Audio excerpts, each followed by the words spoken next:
Well, it says I'm live, so very impromptu. I've had such a varied set of opinions about my YouTube appearances lately from a number of people. Mainly because I'm getting into this very weird habit of pulling my tail, as you can see. A little bit of fluff on the chin there, but I'm getting old. Look, folks, I am coming into the festive season, which is going to be a very silly season for me. I have a number of people visiting me here in Casino from the channel. I'm not going to tell who that is. We're going to do some videos while they're here and put them up on the for you to all see. It's quite surprising how many people have messaged me and contacted me recently asking me if they can accompany me on my upcoming trip to the Philippines. I am absolutely quite, I don't know what to say. The first subscriber was Wayne Grintel. Tony from Adelaide has told me when he's going. Unfortunately, his trip is outside my trip. He will be going in different months to when I'm going. But, guys, it's absolutely amazing how many people I've actually got in physical support to do an overseas trip. I mean, that is really amazing. And I thank those people for that. Now, I'm going to have an upcoming update on the Behold Slop House. Can't tell you why, what, when, or how, but I have got an upcoming update on the legitimacy of that ridiculous scenario. Since Brian Granville Smith, the Banana King, Boss Hog, whatever you want to call him, closed down, it has become transparently clear to me that the guy's done a runner. He's gone. He lied to us about the ownership of his property. He didn't own it at all. Marisol rented it and he sublet it. Now, I've proved this time and time again, and anybody who wants to go to his channel can see his own videos telling you that he leased his section of the property off Marisol, who was the leasee in the first place. All these stories that he owned it and he's selling this and he's selling it. But, isn't it funny how he told us that he's selling this, he's selling that, but we never saw a new owner come in because there wasn't one. Because you can't sell leased properties. Can I sit here and crow and get satisfaction out of the fact that I've proved this guy to be the rotten, stinking liar that he is? Well, it doesn't bother me because I knew it from the start. That's what I say in the title to this video. Does GD get the last laugh? Well, I think I do. The fact that he has completely, utterly, and totally deserted everybody that supported him for year after year after year, and just he's done a bunk. He's done a runner. He's gone. The last video that I saw that had anything to do with the guy was from a completely different source that is on, if you go searching Carnos or American Filipino food, some woman who was a friend of his second best choice for a wife made a video and put it up on YouTube, and the place was deserted. I mean, it was ridiculous. It was absolutely ridiculous. Do I get satisfaction out of knowing that these people are just complete and utter total losers? Well, I don't get any satisfaction out of it. I mean, it doesn't do anything for me. It just proves a point. They're losers. They were losers yesterday.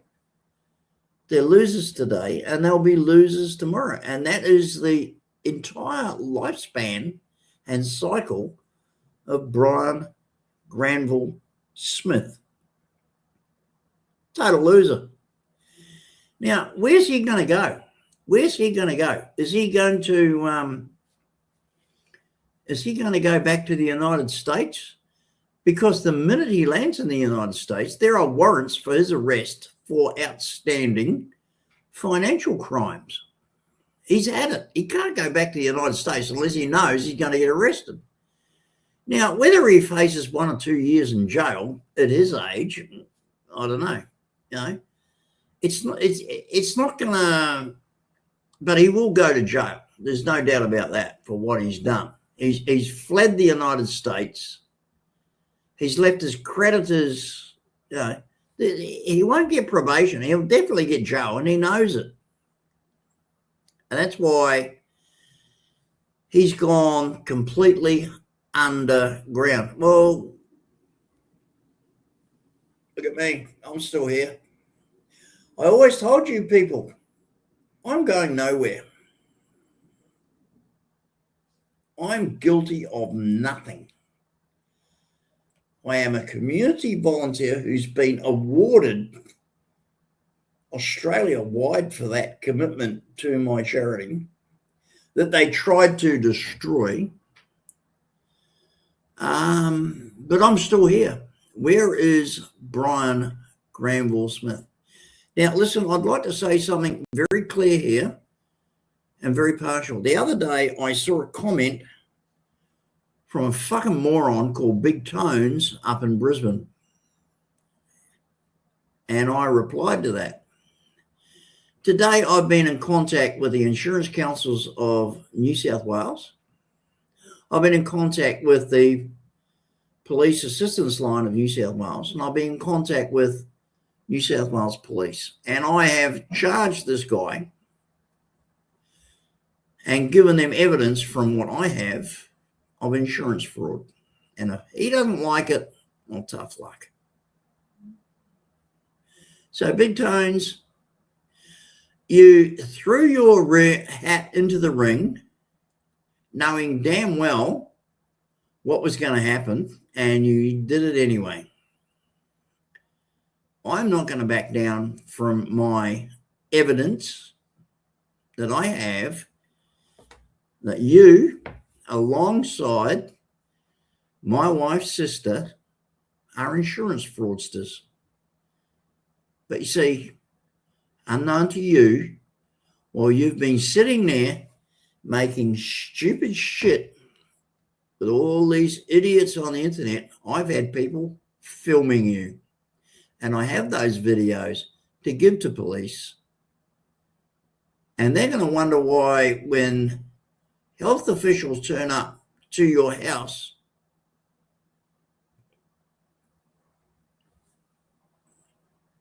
there's canes and walkers and all this sort of crap. But then the minute they go, that's a whole different story. You are an associate of and an accomplice to an insurance fraud. And I'm going to see you done to death. You stupid, bipolar, zonked out of your brain on drugs, motherfucker. You fuck with me. I told you not to fuck with me. But because of the drugs, because of your mental stupidity. You decided that you could get away with it. Well, sorry, son. You're going to go fucking down, and I am going to be happy when they take you away, charge you, try you, convict you, and throw you in jail as an insurance fraud. Because that's what you are.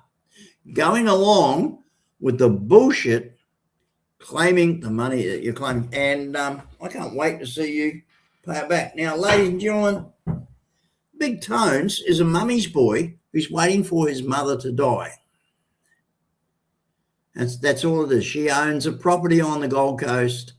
It's got a riverfront access with a boat ramp and all the rest of it. He's waiting for his mother to die so he can be Charlie from, 2.5 Men, so he can invite all the girls back to his Malibu beach house. Well, in this case, it's the Gold Coast beach house.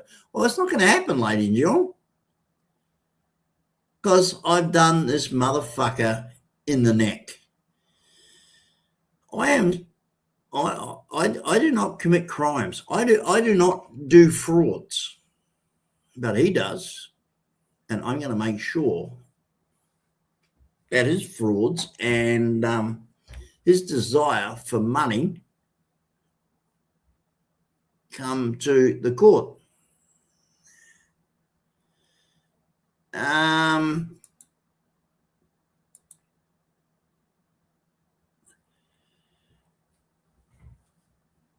Ladies and gentlemen, let me put it this way. I'm gonna be gracious here, and because I think I need to be gracious here, and I need to be friendly here to two people. So I'm going to be friendly and gracious to Stacey Dixon and Gary Martin. You've stopped your online presence. I appreciate that because I had enough of it. But I think you've stopped your online presence because you know that I'm not the kind of guy that is good to muck around with. It's not doing you any good. So you stop that. So thank you for that. Go and make videos all over YouTube as much as you like. But I think that both of them now, Gary Martin and Stacey Dixon, have realised that making videos about GD Mead aren't going to get them anywhere. It's not a healthy thing to do. So, anybody else that wants to try, as you've seen, we shoot you down in flames. We make whatever you try to do on the internet look like the stupid rubbish it is. I'm traveling to the Philippines shortly. I'm not going to give you the dates or the times or anything else so I can be hassled and, cop shit, because that's all the trolls do. That's what they're there for. I'm not interested in entertaining them to do that.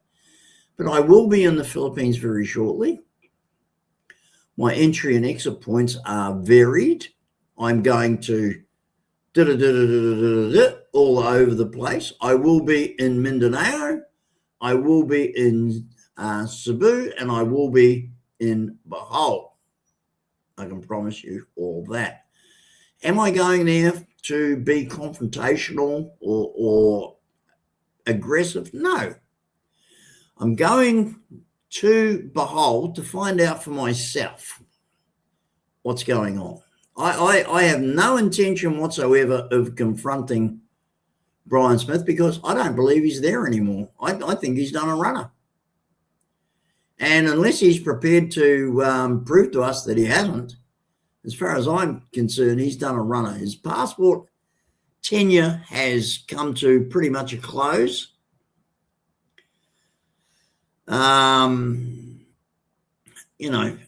His complete lack of and information as to his circumstances support the fact that he's done a runner. He has to get out.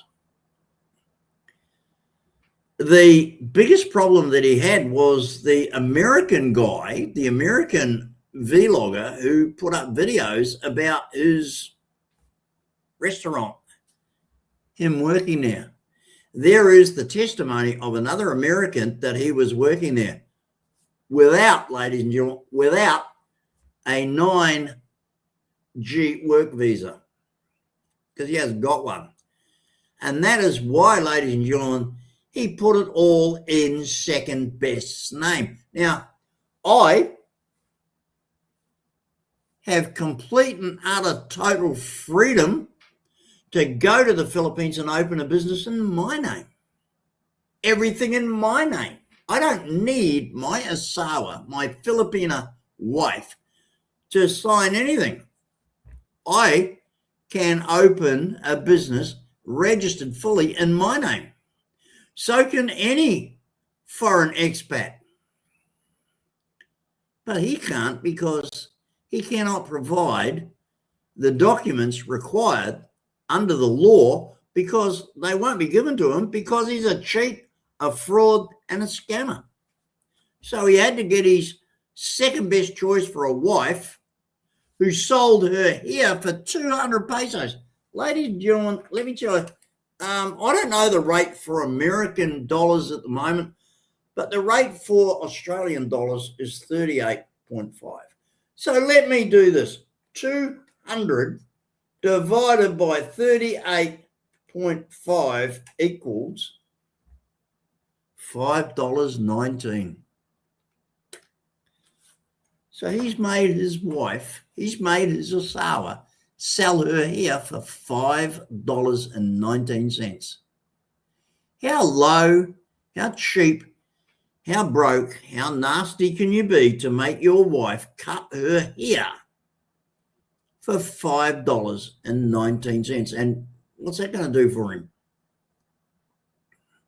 Now, I believe that at the current value, the American dollar is like 58 pesos to the dollar. So let's 58 times 5.19 equals 301 pesos. 301 pesos. Yet, when we saw the video of this happening in the actual restaurant, and a client in the reviews said, here's this woman, the wife of the owner, selling her hair, cutting her hair to sell for 200 pesos. Ladies and gentlemen, I have a Filipina asawa wife. In January next year, let me work this out. Hang on a second. I'm terrible with numbers. We got married in 1989. Hang on a second. So 2025 minus 1989 equals, there you go, 36 years we've been together. 36 years that my Filipina asawa and I have been together. We didn't meet on the internet, because when we met, there was no internet. There was no Filipina Cupid. None of that existed. There were no cell phones. There was no Asian brides. None of that existed when we met here in Sydney, Australia, while she was here on holiday. And we just happened, per chance, to come across each other at a private function. There's only 3 years age difference between me and my asawa. I'm not some dirty old man of 60, 50, 70 years of age that married a 22, 23-year-old. I was 29 and she was going on 26. Neither of us had been married before. And I just fell in love with her. I don't know what it was. I just fell in love with her. Wonderful woman. Absolutely wonderful woman. 36 years together. There's the proof. There's the proof.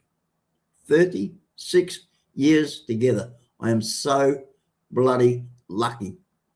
I count my blessings that I met this woman who has been so devoted to me, is an amazing mother. We have 2 kids, ladies and gentlemen. We have a 35-year-old daughter and a 32 and a half, nearly 33-year-old son. Both our children have 2 sons each. So we have 4 grandsons, and we are extremely happy about that. They are great people. We love to spend time with them. And, you know, it's just a brilliant life for us. It is a really brilliant life for us. If there's any guys out there that want to go to the Philippines and meet a nice lady, I wish you all the best of luck. I really do. But do your homework like I did. When I first met this woman who later became my wife, I was, even though we didn't have the internet, even though we didn't have worldwide news and all the rest of it, I thought, you know, what's going on here? Who is this woman? What are her motives? You know, what's she out to get? Blah, blah, blah. She comes from, I didn't know much about the Philippines, but I knew it was a very basic country. I knew it was corrupt. I mean, we all knew Imelda Marcos in those days. We all knew that. That was shit. You know, 3,000 pairs of shoes, money-grubbing bitch that she was, you know. So anyway, I took it with a pinch of salt. Now, we went out, we actually met in the Australian, what do you call it, bicentenary in 1988. That's when we met. We went out every day. I lived in Fairfield, which is a satellite city of Sydney, and every day after work, I drove into Sydney, I picked her up, and we went out, mostly restaurants. And I toured her around and showed her all the sights of Sydney, and we had a great time. I just didn't want to be away from her. I met this amazing, wonderful, gorgeous. Look, where's my, I think I've showed you this. I carry this in my wallet all the time because I don't want to forget our early days. Hang on a sec, ladies and gentlemen. Let me show you here. This beautiful photo of myself and my Asawa before we got married. This is before we got married. Have a look at this. That's us.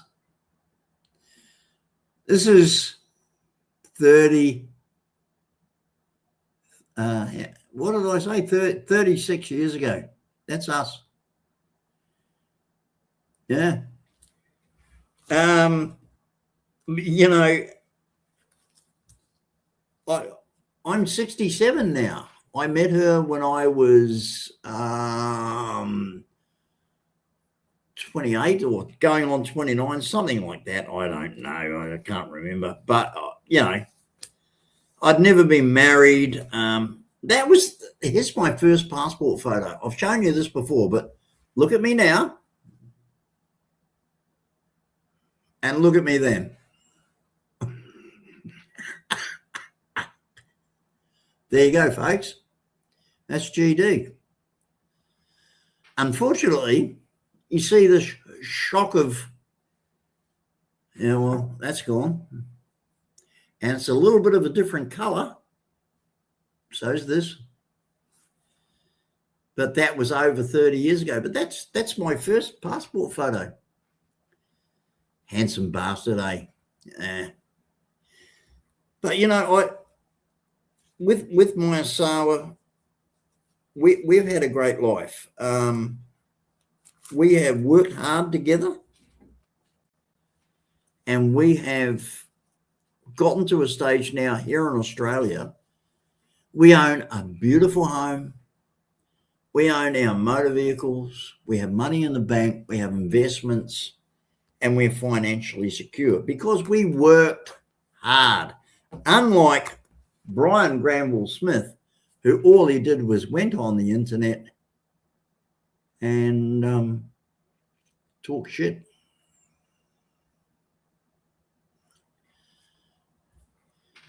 Can't understand why there's no comments in the comments section. Come on, guys, say hello. Come on, Pleehog. That's Bisaya for please. I have quite a smattering of Bisaya, ladies and gentlemen. not enough to be fluent, but if when I'm in the Philippines, especially in Region 7, which is the Visayas, I can completely understand what the people around me are saying. Because of my accent, because of the way my tongue works, I find it very hard to speak the language, but I totally understand what they're saying.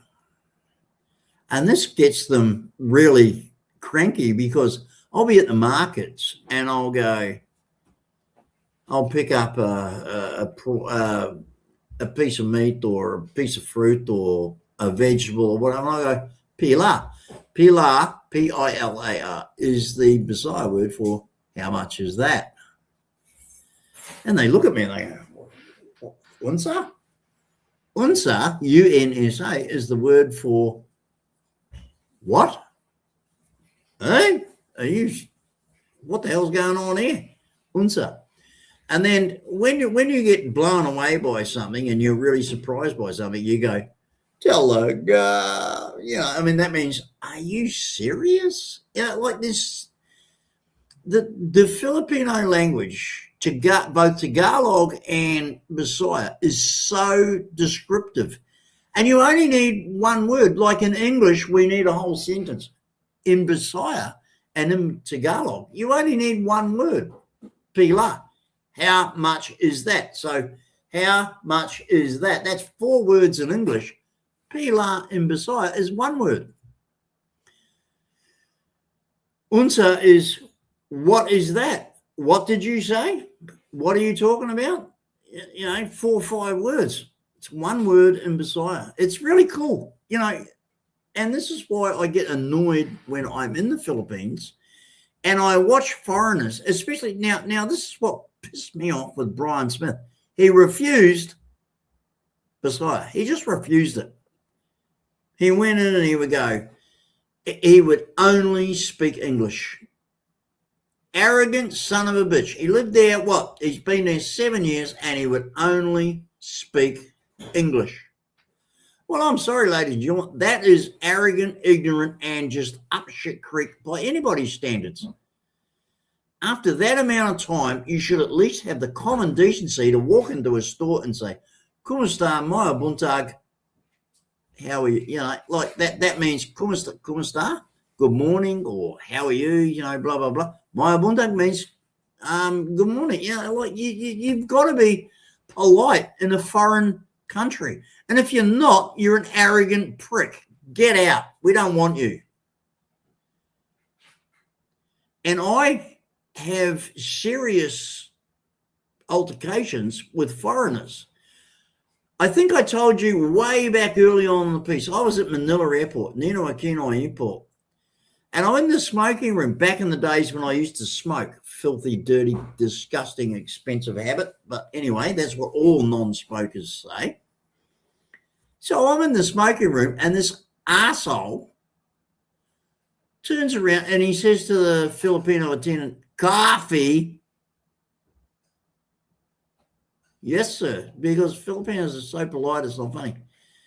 And this fuck in the brain American pulls out an American $1 bill and he rolls it up like this, like, okay, so say this is a $1 bill and he rolls it up like this and he drops it on the floor. The Filipino guy comes out from behind the serving counter and picks it up off the floor, and I stopped him. I held his hand, the hand that he had the bill in, and I said, drop it. And he looked at me. He didn't know what to do. And this fucking yank standing there with his arrogance and his bullshit, and I said, pick it up, unfold it, and hand it to him. He's not a fucking dog. He's a human being, and you're an arrogant prick, and if you don't do that, I'll smack you in the fucking head. Now, I've told this story before. This arrogant fucking American threw the money on the ground because he thought that he could make this little brown person jump to his stick. Well, fuck you, Yank. You should have seen everybody in the smoking room looked at me. Yeah, you want to fucking go? Now this is 30 years ago, you know. You were looking at, hang on a sec, let me show you. You were looking at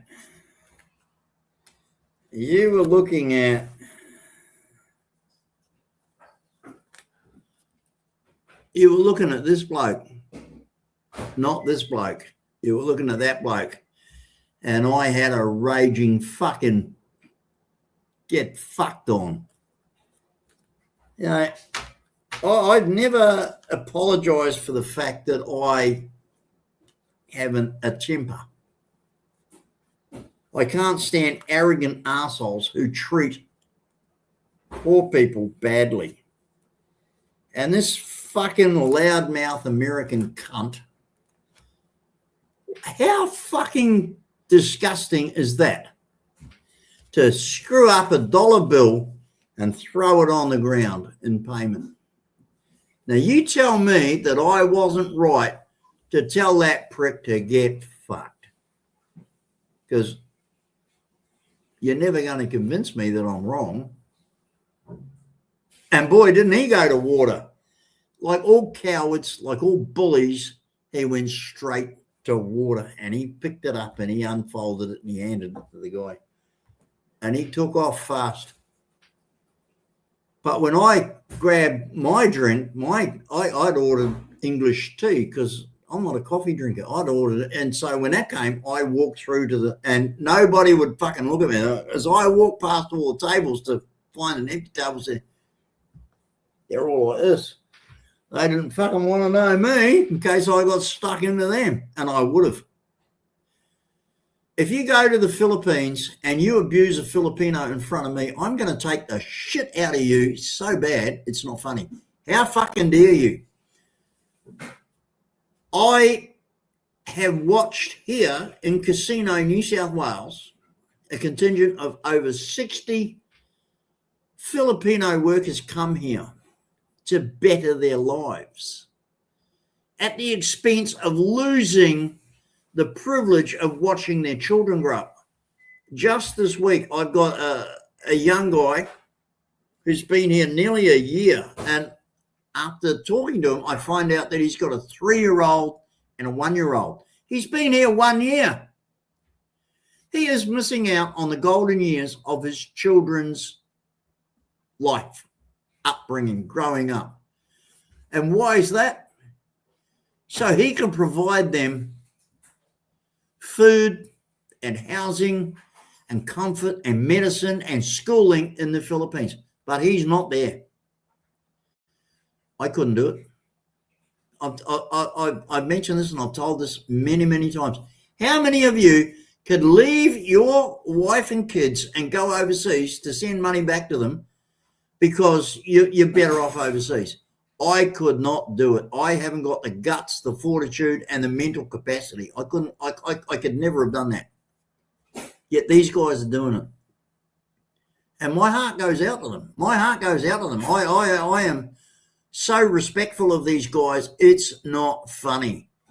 And anybody who puts shit on them here, anybody who gives them a hard time, hey, you know, no. I'm not going to wear that. I'm not going to wear that. These are great guys. These are great guys. The Filipino overseas foreign worker is the gutsiest, strongest, most devoted family man on the friggin' planet. And a woman. They leave their children. They leave their husbands. They leave their family to go and earn a better living for their kids and their family, which is so great for the whole neighborhood, for the whole barrio, for the whole barangay. The Filipino overseas foreign worker is the lifeblood of the Philippines. I take my hat off to them. I respect them. I honestly don't know how they do it. I don't know how they do it. They are amazing people. Got the balls of steel, the men, and they've got the guts of iron for the woman. ladies and gentlemen, take your hat off to Filipino OFWs. Don't ever put shit on them. Don't ever put shit on while you're around me. I'll rip your head off. So, folks, Brian Granville Smith, he's gone. I get the last laugh, as I've always told you. Screw with GD, you get exposed. And we have completely, utterly, and totally shut down the Mongs. I don't care if they want to start up again in retaliation. I don't care. But if they do, the amount of crap that I have on them, I'll release it. I'll release it all. Where's my Bible? Where's your Bible? On the table. You always leave it on the table. Ellie's up. She's just about going to work. She's looking for a Bible. That's Maya Sawa. Looking for her Bible at 3:12 in the morning. There you go, ladies and gentlemen. This is the kind of people I associate with. Brian Granville Smith associates with a woman who'll cut her hair for 200 pesos. There is not a living situation on earth that I would have Maya Sawa cut her hair to sell it for 200 pesos. I mean, well, let's have a look, ladies and gentlemen. Let's have a look. You know, the old faithful calculator. 200 divided by, now, we're getting a lot less than the Americans. We're only getting 38.5. So 38.5 equals $1.61.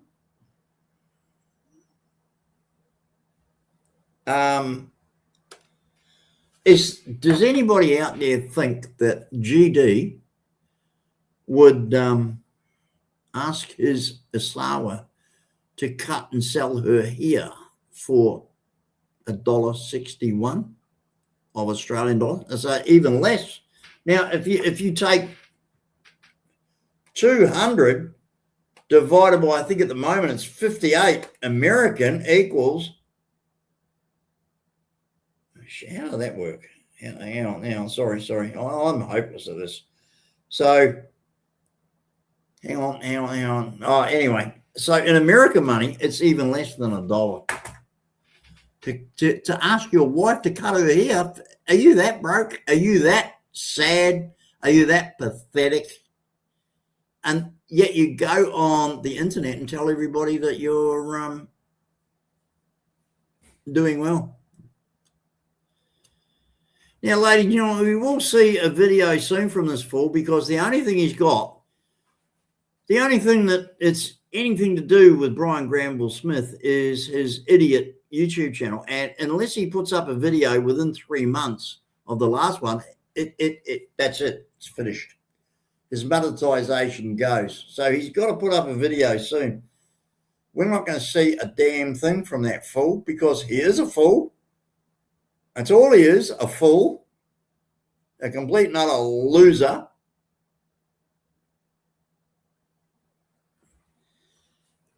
Tell me I'm wrong. Come on. Why is it? There's a whole comment section there, ladies and gentlemen.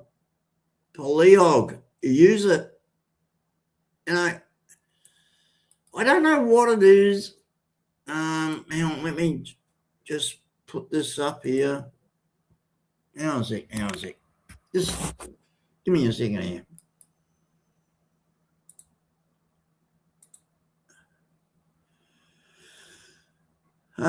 Did it come up? Yeah, there you go. So there you go. Look, everybody's got a right to an opinion. I get a little bit frustrated with the fact that it's only my opinion. It would be really nice to hear somebody else who's got a viewpoint on what's happening, or what they think about everything that has happened, or how things should, work out. So I give a platform and an opportunity, but I find it really strange that nobody takes up that opportunity. Maybe it's because it is 3:15 a.m. here on the north coast of New South Wales. I don't know what time it is in the rest of the world, but my counter on my video said that there's a shitload of people watching. So any one of you can just click on the link. Now, you don't have to come on like I am. You can cut your camera so we can just hear your voice. So there's no problem here. If you click the link, ladies and gentlemen, those of you who don't know how StreamYards work, you can click the link, but when you come in, it gives you the choice as to whether or not you use your camera or not, whether or not people can see you, okay? So you don't have to be identified except just by your voice. It's up to you. And I said something went off on my phone, which means that someone is messaging me. This happens all the time when I'm on a live stream. So just let me go into this. It's your lucky day. Come back. Yeah, right. Okay. Hang on. What's this? Jeffrey. How's it going? How the hell are you doing? A live stream in the middle of your morning. Hope all is well. Give Kelso and others my heart from Half Moon Bay, California. So there's Jeffrey from Half Moon Bay, California. Great guy. Half Moon Bay, California, ladies and gentlemen. This guy is amazing. And do you know why I say that? Because he jumped on a plane and he came down to Australia and landed at Brisbane on the off chance that I was going to be there to meet him. And guess what? I was. All his friends and family and pals and mates and everybody that he knew in California said, "Hey, are you crazy? You got to be kidding. There's just some voice on the internet. He's not going to be there. It's a scam. It's a con, blah, blah, blah, blah, blah." But Jan, not asleep. Oh, my God, Jan. Oh, my God, Jan. I don't believe it. Wow. It's 9:30 a.m. in the US. Okay, Jan. Cool. Thank you for coming back and commenting. I really appreciate that. D. Stevens entered the studio. Well, D. Stevens, I have a rule and a strong regulation that unless you show me your face on camera,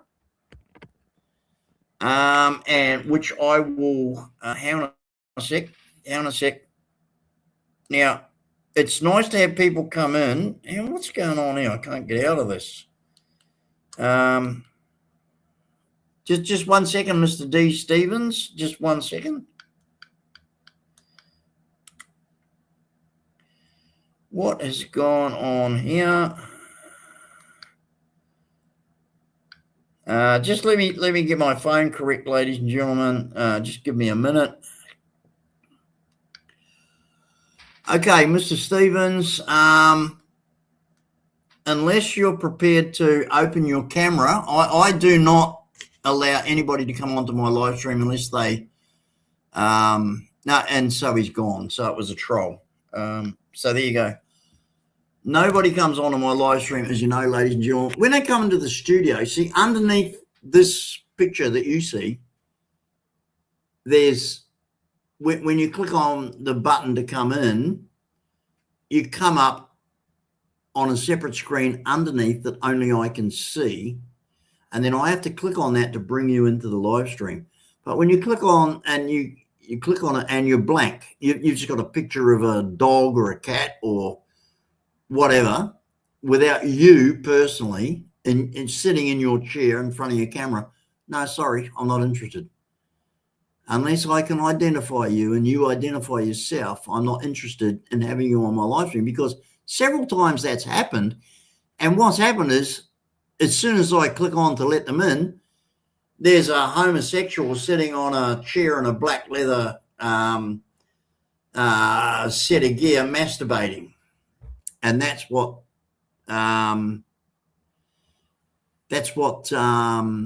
YouTube ban your channel on. So there you go. So Jan, really great to see you. Oh my God, Denny. Oh my God. Hey, g'day. You know, long time no see. Thank you for dropping in. Really appreciate it. Ladies and gentlemen, for those of you who don't know the screen name, this person has been a member of this channel. I don't know what to call it. A subscriber, a supporter, a person. Well, I don't know if they're a supporter, but Denny has been part of this channel for years. Okay, have a great day. Well, what do you want to do for dinner? You want to go out to the restaurant? See ya. Okay, all right. Have a great day. Ellie, my Asawa is off to work. Her shift officially starts at 5 a.m., but she likes to get there and tidy up her workstation and make sure that everything's cool first. Okay, so Denny, absolutely amazing. Thank you so much for coming back on and joining in. Really appreciate that. Yeah, blow me away, mate. Thank you. Thank you. Jan, what do we got here? Hog is laying low after his friend Wit died. Well, oh, okay. Wit, wow, this is news for me. I didn't know. All I know is that if you're around Hog and you die, he's going to come in and steal everything you left behind, as he did with Pete. And I don't care if that's defamation or not.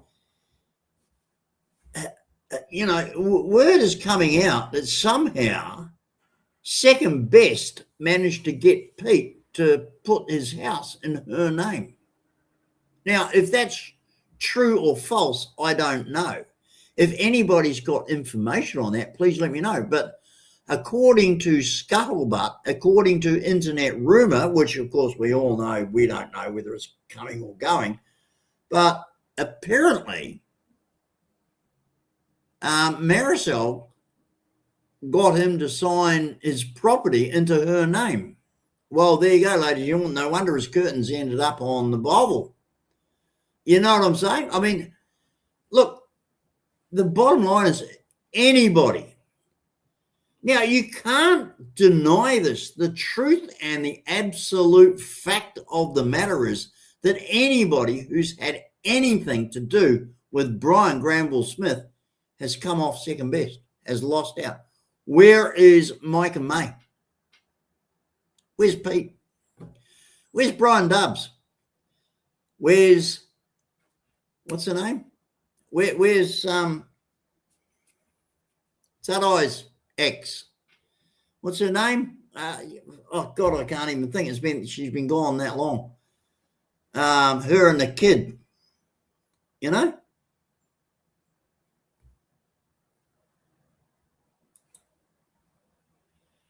But he did.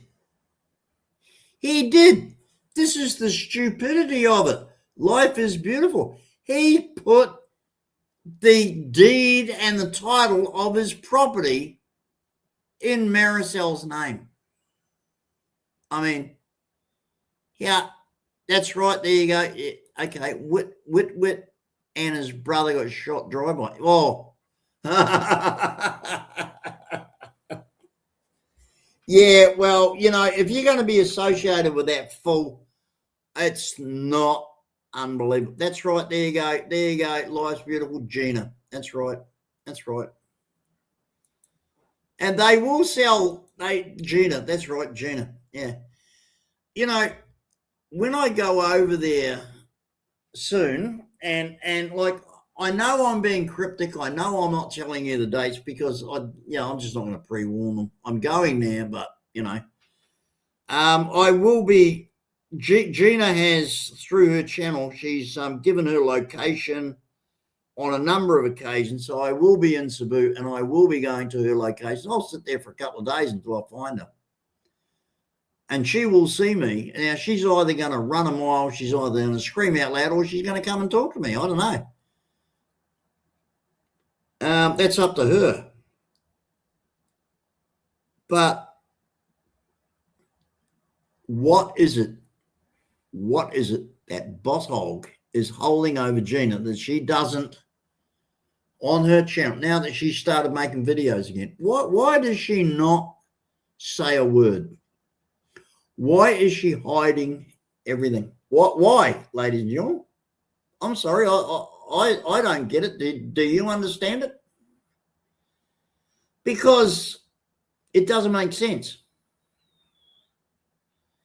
Now, it makes me wonder if, as a Filipino, she's totally submissive, totally subjugated by this arsehole from California, from Chico, California.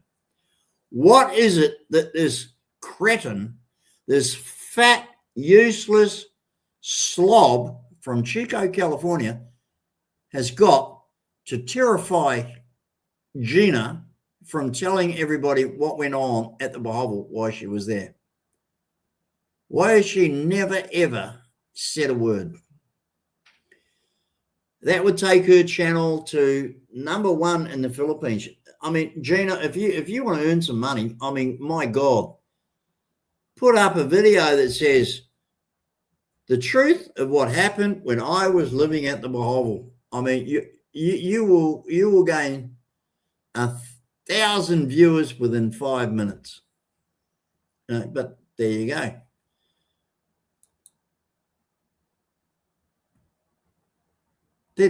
Now, I don't know who you're talking about, Life is Beautiful, because I swear to God, and in Boss Hogs, all you have to do is go to his videos. And if you have a look at the life of Brian, he goes through it step by step, how Maricel leased the land, and under the law, he leased the land back off her with a right of renewal. There it is. Now, is he lying about that? That's what he said. He made several videos about buying land is a waste of time. You're an idiot if you do it, blah, blah, blah. So you tell me. Now, remember, I'll tell you this again, Life is Beautiful. I've said this a million times. I've told this a million times, and this is the truth. I have personally been to the Registry of Deeds in Telebon. Okay? Now, the only way that you can have land registered in your name is if it's registered and listed at the Registry of Deeds in the barangay or the barrio where you fucking bought the land, where the land is. If you buy land in Bohol, it's not registered in Cebu, it's not registered in Negros Occidental, it's not registered in Leyte, it's not registered in Manila, it's registered in your fucking municipal, in your barangay. There's nothing cooperative in the Philippines. There's no computer exit, blah, blah, blah, blah, blah. If you have land in the Philippines, it's registered in the Registry of Deeds in that specific area. And I've been there. And there is no land in any way, shape, or form registered to a Maricel Smith, a Maricel Bellarimo, a Maricel Bellarimo Smith, whatever, all her fucking every derivative of her name. And I was in the Telebon Municipal Hall at the engineer's office, and I went through everything with the head of engineers and the land registry people at the municipal hall, and nothing is registered in her name under Smith or any other name on that lot number. It's leased. So all this bullshit that they are selling this and selling that, I'm sorry, ladies and gentlemen, it's absolute fucking bullshit. And you can take that to the bank. No, I don't have to do anything. I don't have to do anything because what will actually happen is I'm not stupid. I'm not just going to turn up. I have arranged everything. And I'm still arranging things. Now, if I turn up outside the Bohovel on the main road there's nothing he can fucking do. I've got a right to be on the public road and stand there with a megaphone going, hey, Smith, you fat cunt. Fuck you. What can he do? Nothing.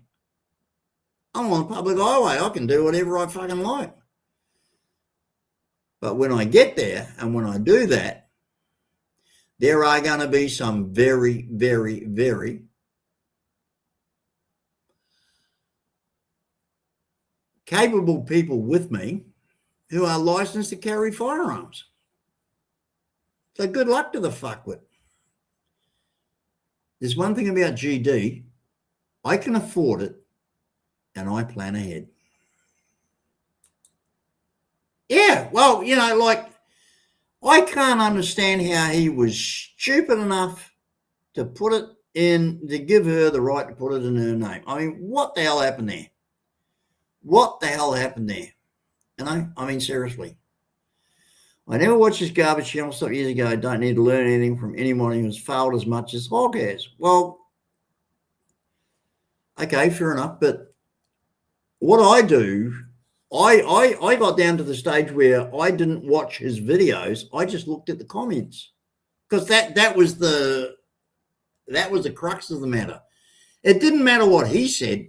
What mattered was what the viewers were saying. And the viewers were all going, are you serious? Fuck off. Which just goes to show that even his viewers thought you're a full of shit, So that's how I think, Yeah, well, Jan, what gets me is second best, Love, whatever you want to call her, our grinding coconut drunken slag, because that's all she is. She's just a cheap slag. By Filipina standards, she's a slag. What decent Filipina marries a low-life foreigner who screwed around behind her back, had a child, and then dumped him? No decent Filipina does that. No decent Filipina has anything to do with a man like that. But she did. She knew what was going on. She knew he was screwing around behind her back. She knew that he had a baby to some other woman, but she still hooked up with him anyway. How desperate and sad and pathetic is that woman? Yeah. Absolutely pathetic. And there she was. Now, listen. Now, I don't know. I might be giving Jackie a hard time, but Grinding Coconuts, the YouTube channel Grinding Coconuts, it wasn't until I made the video. Now, I don't know. This is a scenario that I've got in my head. I might be wrong, but look at it this way, ladies and gentlemen. This is my way of thinking.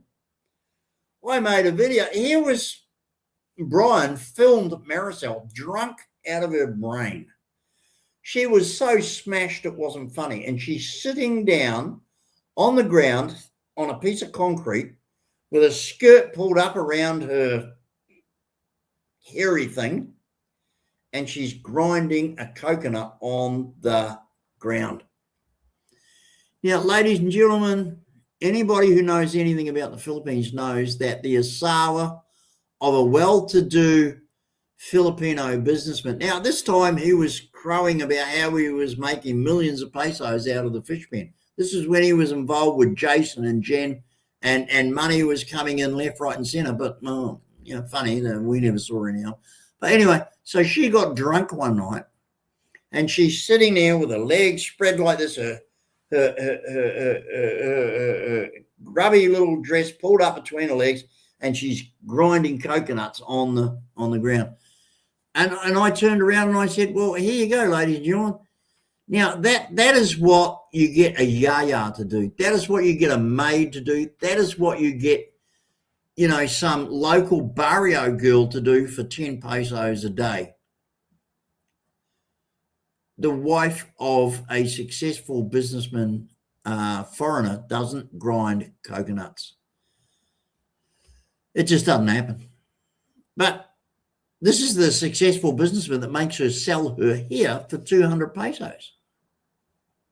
Seriously? This is a successful businessman who has to do cash deals in a jolly big car park at 10 o'clock at night. I mean, seriously? Now, ladies and gentlemen, look, on a number of occasions, I've shown you, the amount of money in my wallet, my walking around cash, all the rest of it. And it's no different today. I seriously, on all the facts and figures that Brian Smith has shown on his channel, I could buy and sell that bloke any day of the fucking week, month, or year, consistently, time after time after time. He's a loser. What he considers an income, I consider pocket change. And I'm sorry, I don't mean to sound arrogant, but I'm just well off. I'm just way better off than that prick will ever be. I have more money than that fucking idiot can shit. You know, my home here, we just got a revaluation on our home. Now, if we translated that into Philippine pesos, my home is worth about 22 million pesos. Not a big amount of money, but compared to his shithole, the Bible, that's just my own. That's got nothing to do with all the shit in it. I've got $16,000 worth of equipment in my lounge room that's been sitting there for a year. We're trying to renovate our bathroom. I've got $1,000 worth of brand spanking new bathroom equipment, tiles, bath, shower unit, rails, vanity unit, mirror boxes. Yeah, I got so much shit in there, it's not funny. It's been sitting there for a year because this tradie that's supposed to be doing it is mucking us around. You know, where's the video from Smith showing us the revamp of the Bahovel? Yeah, I mean, the bullshit, the lies. I mean, everybody's seen, and I'm spewing at my missus. I'm going, when are you going to get this done? You know?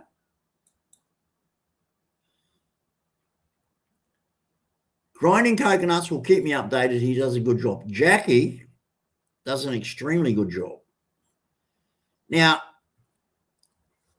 I have really enjoyed Jackie's videos because he's witty, intelligent, smart, humorous, in a clever adult fashion. He doesn't talk shit. He doesn't make up lies or stories.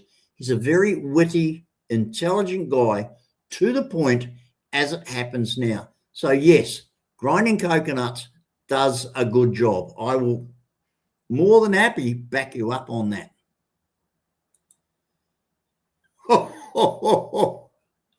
Well, look, why did she come up from Mindanao? Her family's all in Mindanao. They didn't meet him for 6 years. They had nothing to do with him. Now, Ellie and I got married here. We met and married here in Australia. I'd never been to the Philippines. When I met her, she was in Sydney. When we first went to the Philippines in 1997, there were so many of her relatives at the airport, I thought, you've got to be fucking joking. I've got the whole fucking town here. They couldn't wait to meet me. 6 years before they went to meet him, they didn't want anything to do with him.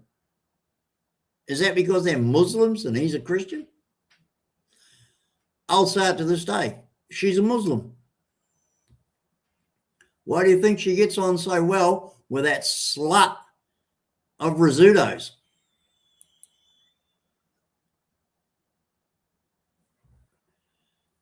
Look, if you're saying what you're saying about Cho, we know for a fact that she sends photographs of Charlie naked to men. We know that. It's been a subject for a long time. We've seen naked photographs of Maricel, tits and everything. She sold pictures of her children to different subscribers for whatever reason. We know this. Now, I don't know who Life is Beautiful is 6528, but you're a new screen name to me. But if you go back in the day, all the old hands here know, all the people that have been around for a while know that she sold, actually gotten money paid to her for sending pictures of Charlie in the bath or naked. We know this for a fact because they've advertised it. They've come out and they've actually said it. They've shown it.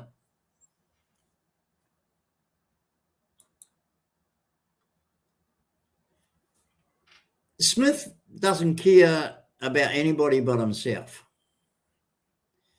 His Chinese wife, that he couldn't get a visa to America, did he legally divorce her? I think that if we dug into it, seriously, his marriage to second best, Marisol, is bigamy. He couldn't be bothered. Well, there's another thing. I'm fed up. Look, I spend a lot of time in the Philippines. I've got a lot of Filipinos around me. I spend a lot of time in the Filipino community. Now, Jan, when your husband's father knocks on the door, do you call him father-in-law? When you open the door, you say, "Oh, hello, father-in-law, come in." No, you say, "Hello, John. Hello, Fred. Hello, Tom. Hello, Dad." You don't call him father-in-law. The word tatai is father-in-law in Bisaya, Filipino. It's ridiculous. Smith calls people stupid names because he doesn't want to give them any kind of credibility.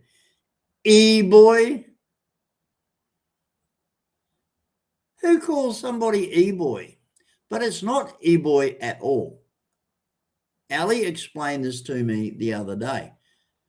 Now, in the Philippines, Jan, let me tell you this. Dodong or Dodong, depending on how you want to pronounce it, is an exceptionally respectful name to call a boy. In fact, Ali wanted to call our son Dodong, and I said, "Oh, you're fucking kidding. He'll get killed at school. There's no way you're calling my son Dodong. You want to make his life a fucking misery? Call your kid Dodong in an English society." So anyway, Smith calls Tatai because he won't call him William, because William sounds intelligent. It sounds respectful. But Tatai, just a stupid name for the subscribers. Smith likes to appear as though he's the high guy and everybody under him is some sort of idiot. Tatai, E-boy, who's going to take any respect for that? But it's not E-boy, it's E-boy. And in the Philippines, E-boy is a very, very, like Dodong, respectful name for a man. We don't know it in our society because we don't live in the Philippines. We're not Filipino. But in the Philippines, E-boy is a very mature, respected, well-known person. But he calls him E-boy. He deliberately plays it down. He doesn't explain anything about it to you, and he cheapens it. Because he likes to be Brian, which has some sort of, in his mind, respectfulness or authority. But E-boy is a stupid name for somebody that's under him, beneath him, a peasant, as is Tatai. Who's Tatai? You hear the name Tatai and you go, what kind of fucking name is Tatai? You see what I'm saying? Smith likes to present himself as being above everybody else. That's why he doesn't call him William. And that's why he doesn't call E-boy by his first name. But he manages to make it sound low class. Like he has got something over these people. He's smarter than these people, and these people are lower than him. That's Brian Smith, an arrogant motherfucker. Well, that's exactly right. He is. He's disgusting. You know, when I'm in the Philippines, I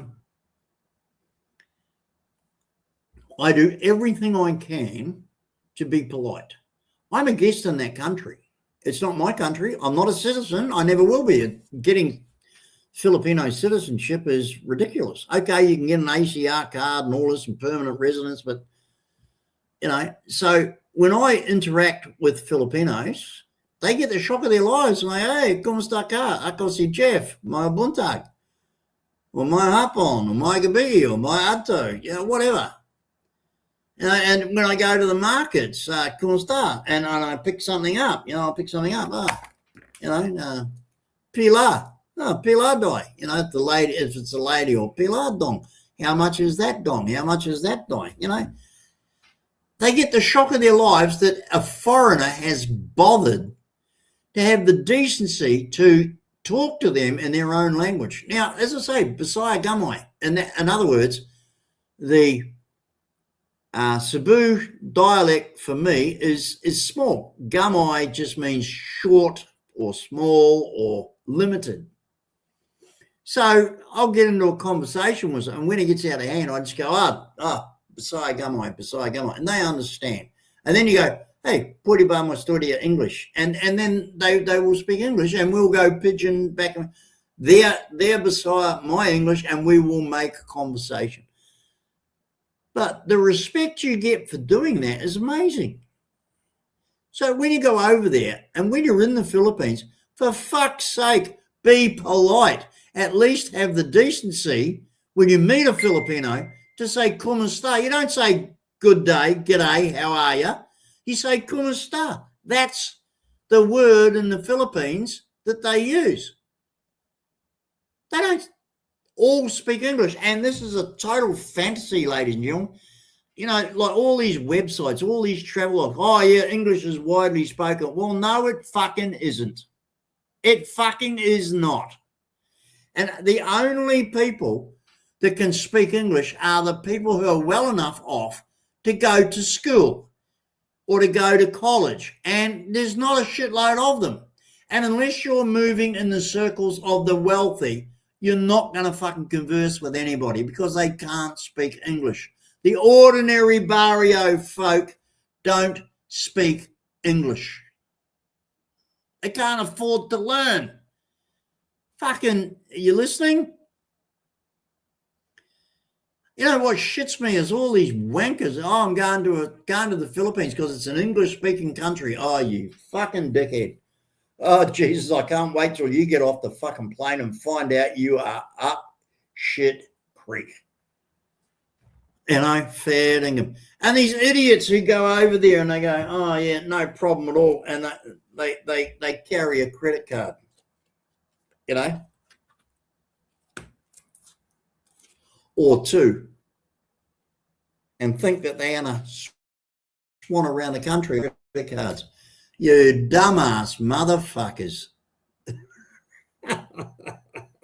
Oh, God. You know, the absolute stupidity of some foreigners when they land in the Philippines is beyond a joke.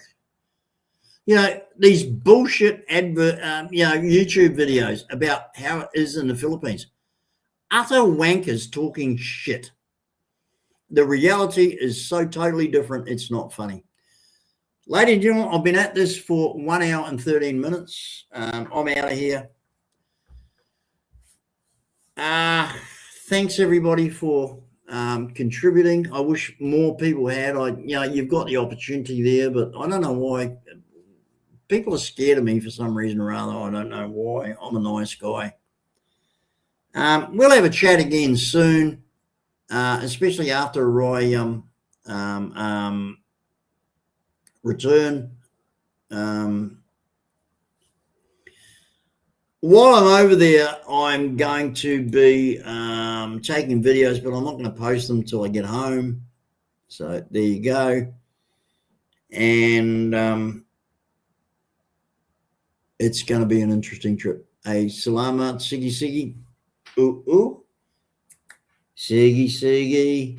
Ooh, ooh. You know the story. Anyway, hey guys, listen, thank you so much for tuning in. Who's that? I've got a call coming in. You believe this? Hang on a sec. Hang on a sec. Hang on a sec. Let's have a look. Hello? What are you doing? You silly old cunt. You should be. Hang on. Hello? Hello? For fuck's sake. Hello? Hello? Ah, fine. Who's that? I'm on a live stream on bloody StreamYard at the moment, mate. Sorry? I can't hear. You're so low. I've got the volume turned up. What happened? Call ended. Look, call ended. I don't know what's going on there. Johnny. Now, let me see if I can get him. Communication between me and Johnny is, I just, what's going on there? Let's see if we can get him on the, oh, there he is. There he is. There he is. Click on the link. Can you see the link? Hang on, let me put it up again. It's just come up now where it says, hello, Jeff. Hang on, let me put it up again. Let me, I'm just doing it now. Okay, it's back up there. Please, click on the link. Everybody would like to say hello. Click it up, mate. You there? Hello? Like I say, fucking, I don't know what it is. Communication between me and Johnny is just a fucking joke. It's just an absolute fucking joke.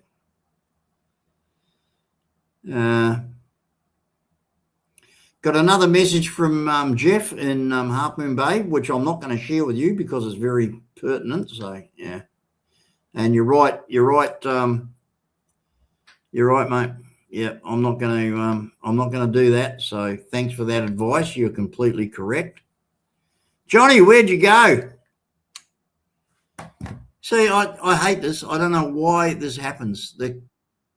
There he is. Hang on. Johnny, just click your camera on for 1 second as you know you're in the screen. You just click your camera on for 1 second. Where are you? Oh, I just got a black screen. Oh, yeah, there you go. Okay, turned off. I'll bring in, turn it off. Well, hello, Johnny Siam, ladies and gentlemen, the mouth from the south. What are you doing streaming at this hour of the morning, you stupid old bastard? You should be in bed asleep like everybody else. Yeah, Ellie got up to go to work at 3 a.m. and she woke me up with all the lights and banging and crashing and carrying on while she made breakfast. So I decided to get up and then I thought, what am I going to do with myself? I don't want to go back to bed, so I'll do a live stream, say hello to everybody. Oh, yeah. And then... Well, yeah, and what? And Johnny Siam, ladies and gentlemen. Now, listen, I saw you've been doing. Pardon me. I saw you did a live stream about a week ago. Yeah. I couldn't get on. Again, I couldn't get on. I don't know why. You just click the link on the chat, the same as I do here. It doesn't work, mate. It doesn't work. It works, but the whole part about it, you got to go through. Well, I just had to go through a whole heap of bullshit to come onto yours. And like I say, I've got a YouTube channel, I've got a StreamYards account, but it seemed to want to go ask me every question, including if I've got the underpants on. Okay, well, listen, so on the same note, what are you doing up this time of the morning? Chatting to me? I'm always up at this hour of the morning. Oh, really? Holy shit. I get up, I have a couple of cups of coffee, smoke a cigarette, take me pills, and then go back to bed until the normal time. Mate, I got to admit, like, not smoking has I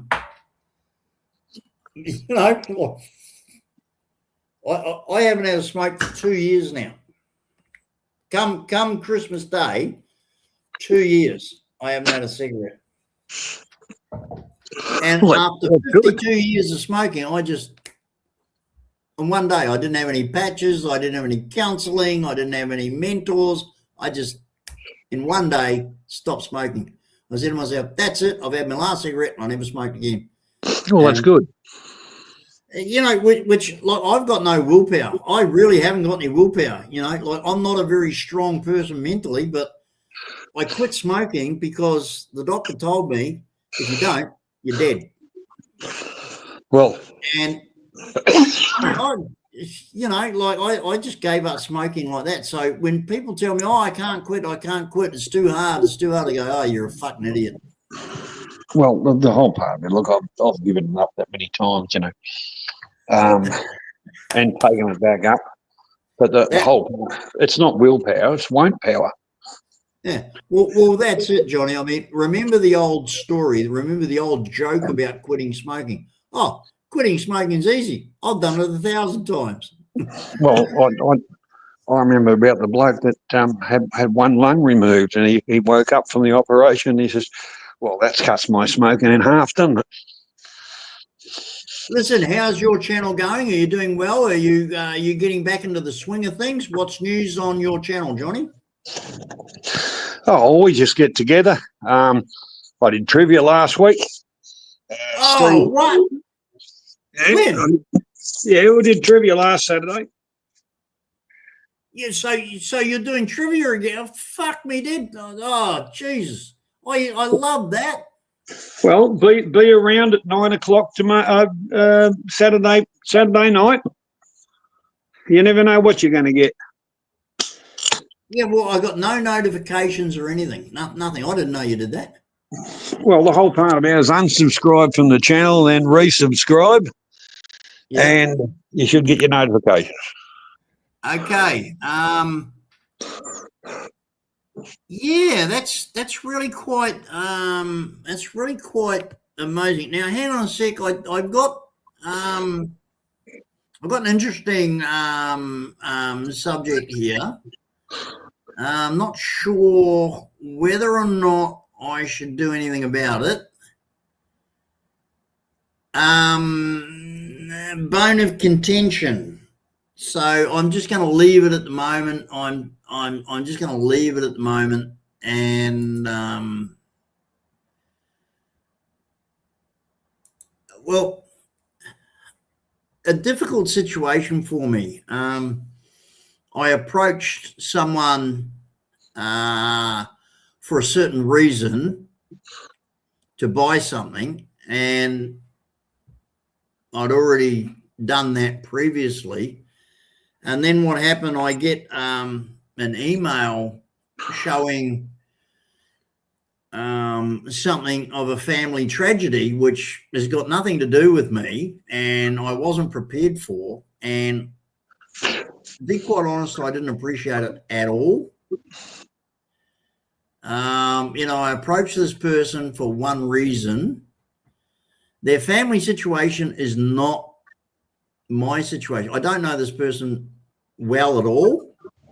Yeah. And I certainly don't know any of their relatives. So then to get a picture of a relative in a bad situation is like, look, Johnny, it's really hard for me to say these things, but every time I associate with a Filipino, the next thing you know, I get a request for funds for this, for that, for the other.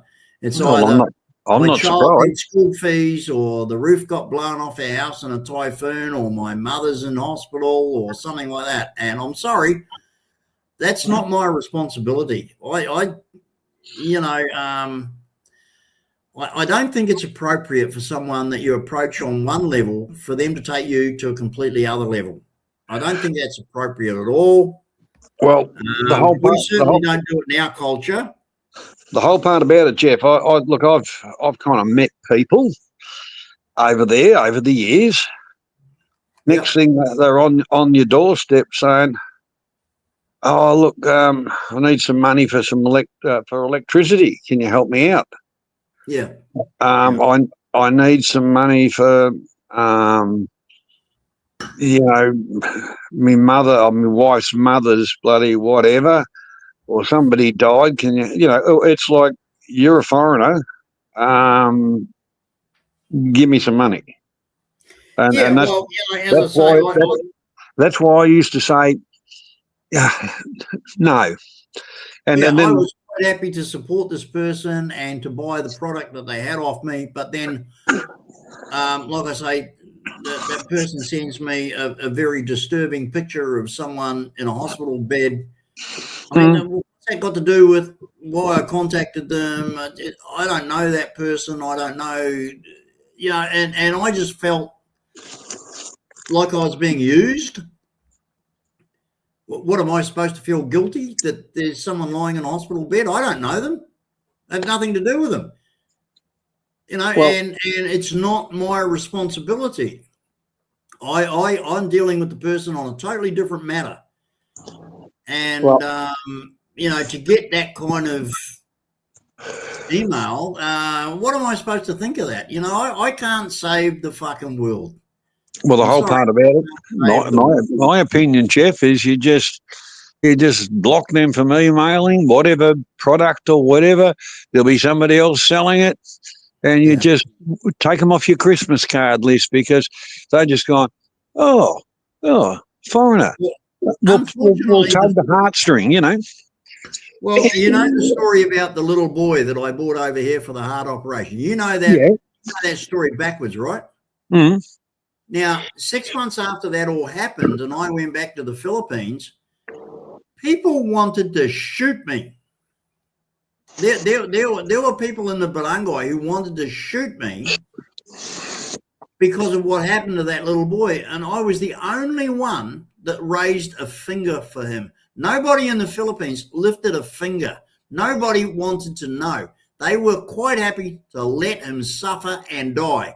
But I, off my own bat, organised for him to come here to Australia for the operation to save his life. Yeah, that does. Look, the whole part about it is, without sounding prejudiced, I think it's the shithole of the world, the Philippines, really. After dealing with a lot of it over there and trying to do something, everyone wants to drag it down to their level. The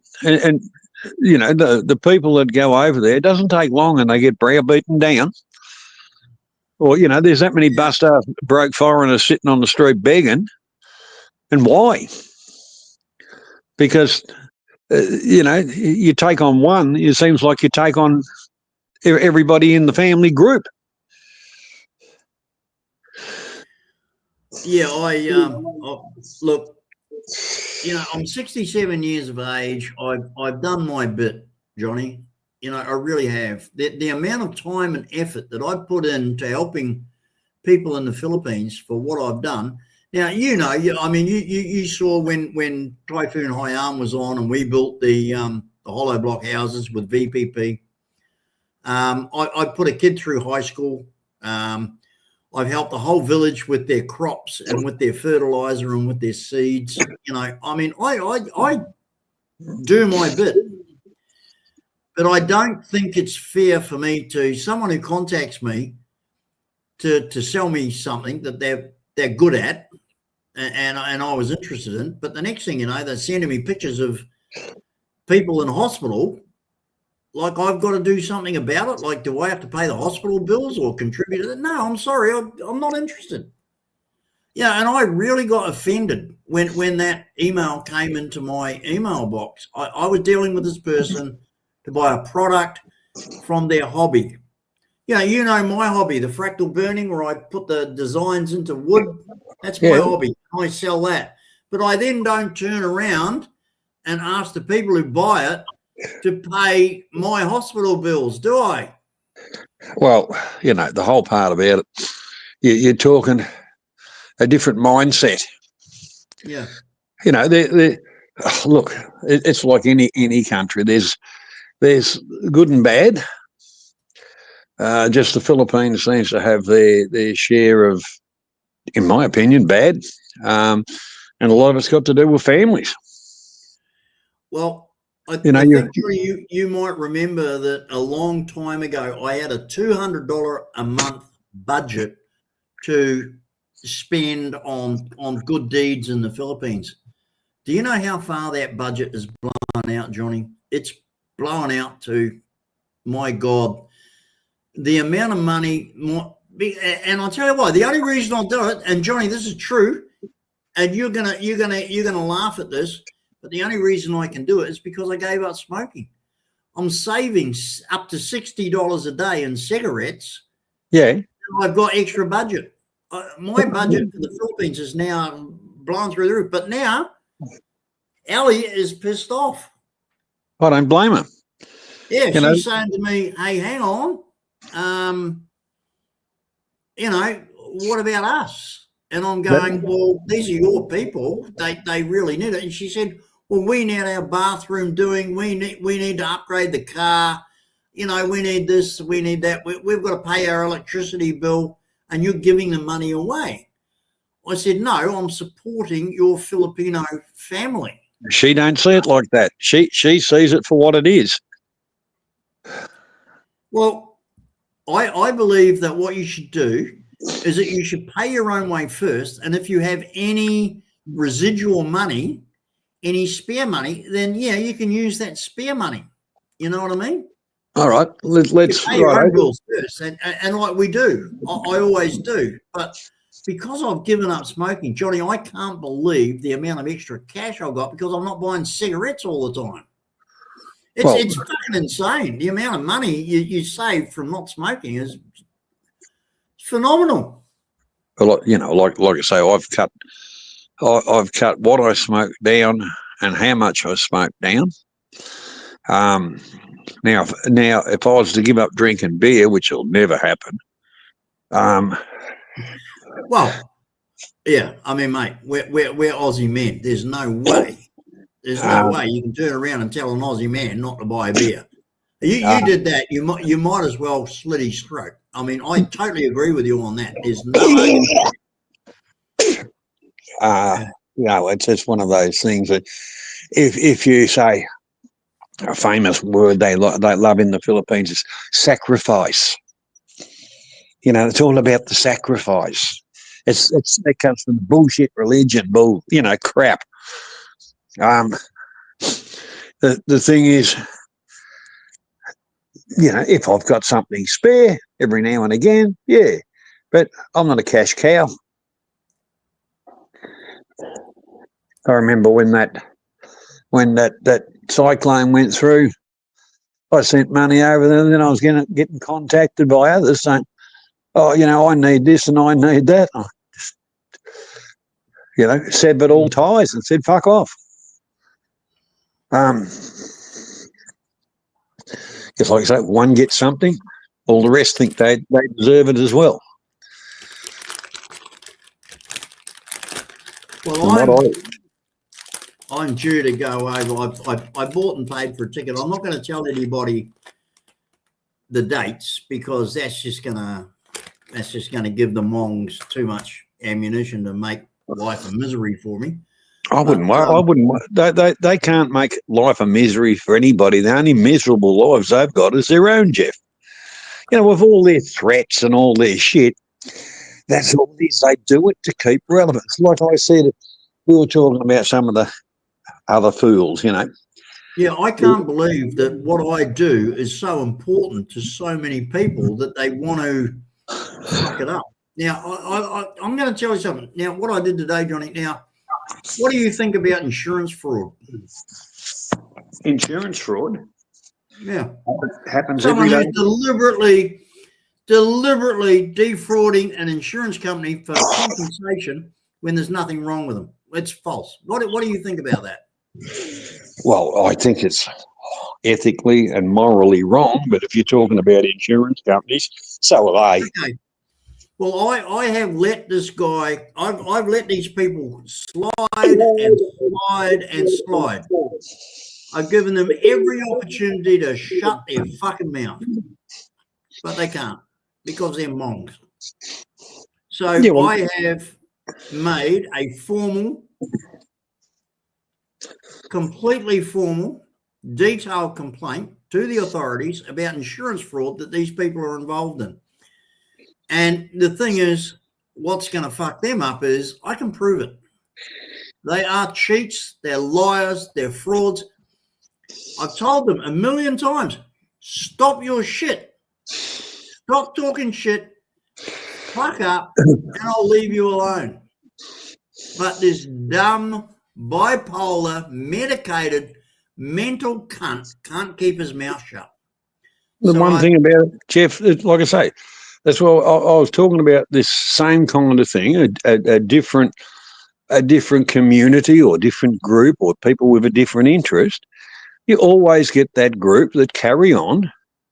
And that's why I said, well, realistically, whilst you're talking about them, that makes the irrelevant people relevant. And then they just feed off it. And they keep on coming back at you. They invent things and all the rest of it. It's their lies and their bullshit. And they what they're doing is fishing. They're putting some bait out there waiting for you to bite so they become relevant. If you don't answer their questions, don't even utter their name and ban their names from your channel, nothing comes up about them. And then they just go, oh, they're just like a tree in a drought. If it don't get any water, it just withers away and dies. But whilst people are talking about them, I sent and I've given. This is. Hang on, bear with me a second. I can't remember the number off my head, but just bear with me. Just give me 1 second, Johnny, just so these people know that I'm serious, because I know they'll be watching. So just let me have a look here and let me tell you. Okay. This will only make sense to the people involved. The postcode is Queensland 4300. That will only make sense to the people involved. They live in Queensland in the postcode 4300. That's in Australia. I have made a detailed, fully documented account with videos in the last several months of this person who claims to be disabled. Unfortunately, they don't know that they were being filmed in that postcode and around that postcode, acting completely normally without any aids to walk or maneuver or get around.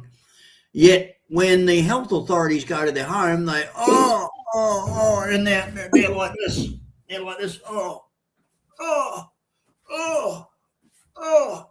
and they carry on like that. It's a gold Emmy Award, Academy Award performance, and as soon as the people go, it's back to normal. Yes, they had a workplace accident. Yes, they had an operation, but they recovered from it. And then someone told them that they could get a lot of money if they played this. And that's exactly what they did.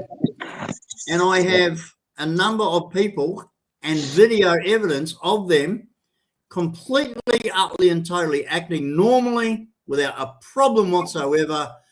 But when the people from the insurance company or the medical people knock on the door, they have to go to an appointment.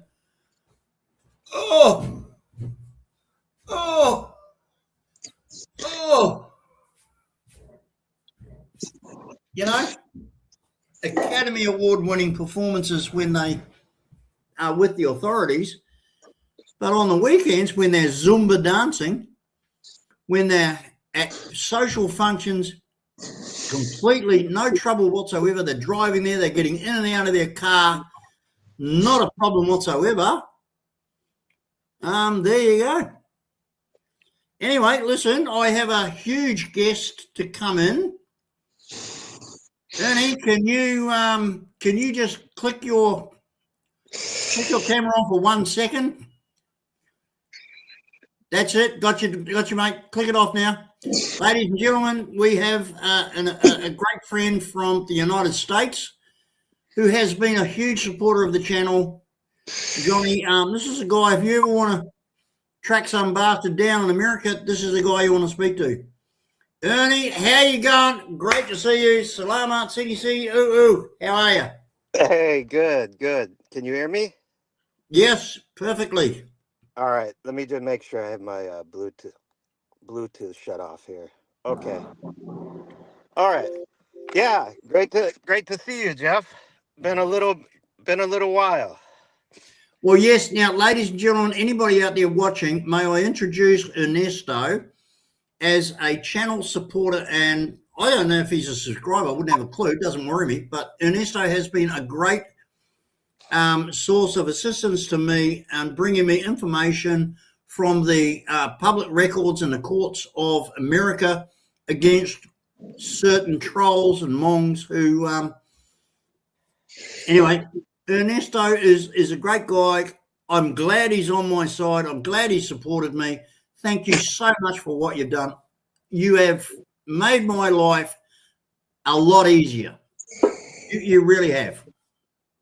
Well, I mean, I just, it just, when you see people that are just causing trouble and doing a ton of things, and then you take a look into their background, like if they're messing with people and then you take a look into their background, well, they deserve to be exposed and see if they, still want to mess around. So, yeah, you've done me huge favors. You've really helped me out. And I look, I don't know if I could ever repay you. If you ever want anything from Australia in any way, shape, or form, and as I say, I offer, if you want to pay a round trip return air ticket. Now, I've done this before. I don't know if you've heard this before, Ernesto, but I've had a number of people. Jeff from Half Moon Bay in California took up the offer. He came down here, arrived at Brisbane Airport. I picked him up. I hosted him for the entire time he's here, took him back to the airport. Not only him, but several other people. If you ever want a holiday in Australia, mate, as long as you've got the round trip ticket to a local airport, the minute you get off that plane, it's going to cost you nothing. I have a beautiful home, and I will tour you around the northern rivers of New South Wales and the southern state of Queensland, and you'll have a great holiday. You'll only need spending money. You don't have to pay for accommodation. You don't have to pay for rental cars. You don't have to pay for food. I'll look after you the whole lot. And I've already done this for a number of people. Anytime, Ernesto, you're number one on the list. Anytime you want to come to Australia, you're number one on the list, son. well, I appreciate that, GD. You've always been very generous with that. And, I'm very, very thankful for that you would, put up offer for your home and transportation and food and all of that stuff. So I'll definitely keep it in mind. But yeah, I certainly appreciate it. Look, I would be more than happy to host you down here. No problem whatsoever. Like, look, I'll tell you this. The bottom line is I'm not a rich man. Don't get me wrong. I'm not trying to flaunt any kind of wealth because I haven't got any. I'm not a wealthy man at all, but I'm comfortable. We live comfortably. We own our own home. We own our vehicles. We've got money in the bank. We've got no debts. And we have a beautiful home, even if I say so myself. We do. We have a really, really nice home. And we're more than happy to share it with people and meet new people and experience, like when Jeff came down from Southern California, I learned more in a day about America than I'd learned in years. You know what I mean? It's a great experience for us too. So don't think that we're doing anything special by asking you to come down or saying come down and stay with us. We're not doing anything special. It's a great learning curve for us. And of course, being retired and at my age, hey, mate, new stuff, great, love it, Yeah, And I Johnny attended a would be wedding. the same. Johnny loves meeting new people. He's like got so many people around him, but he's into like me, loves new knowledge, loves new things, loves new topics. All around good, no problem. Yeah, hello, Johnny. What's going on, man? Good to see you on the chat. Not a problem, mate. I've kind of gone back to streaming to a certain extent with another two gents, but one is a bit of a socialite, and the other old mate, he's been a bit crook because in Thailand,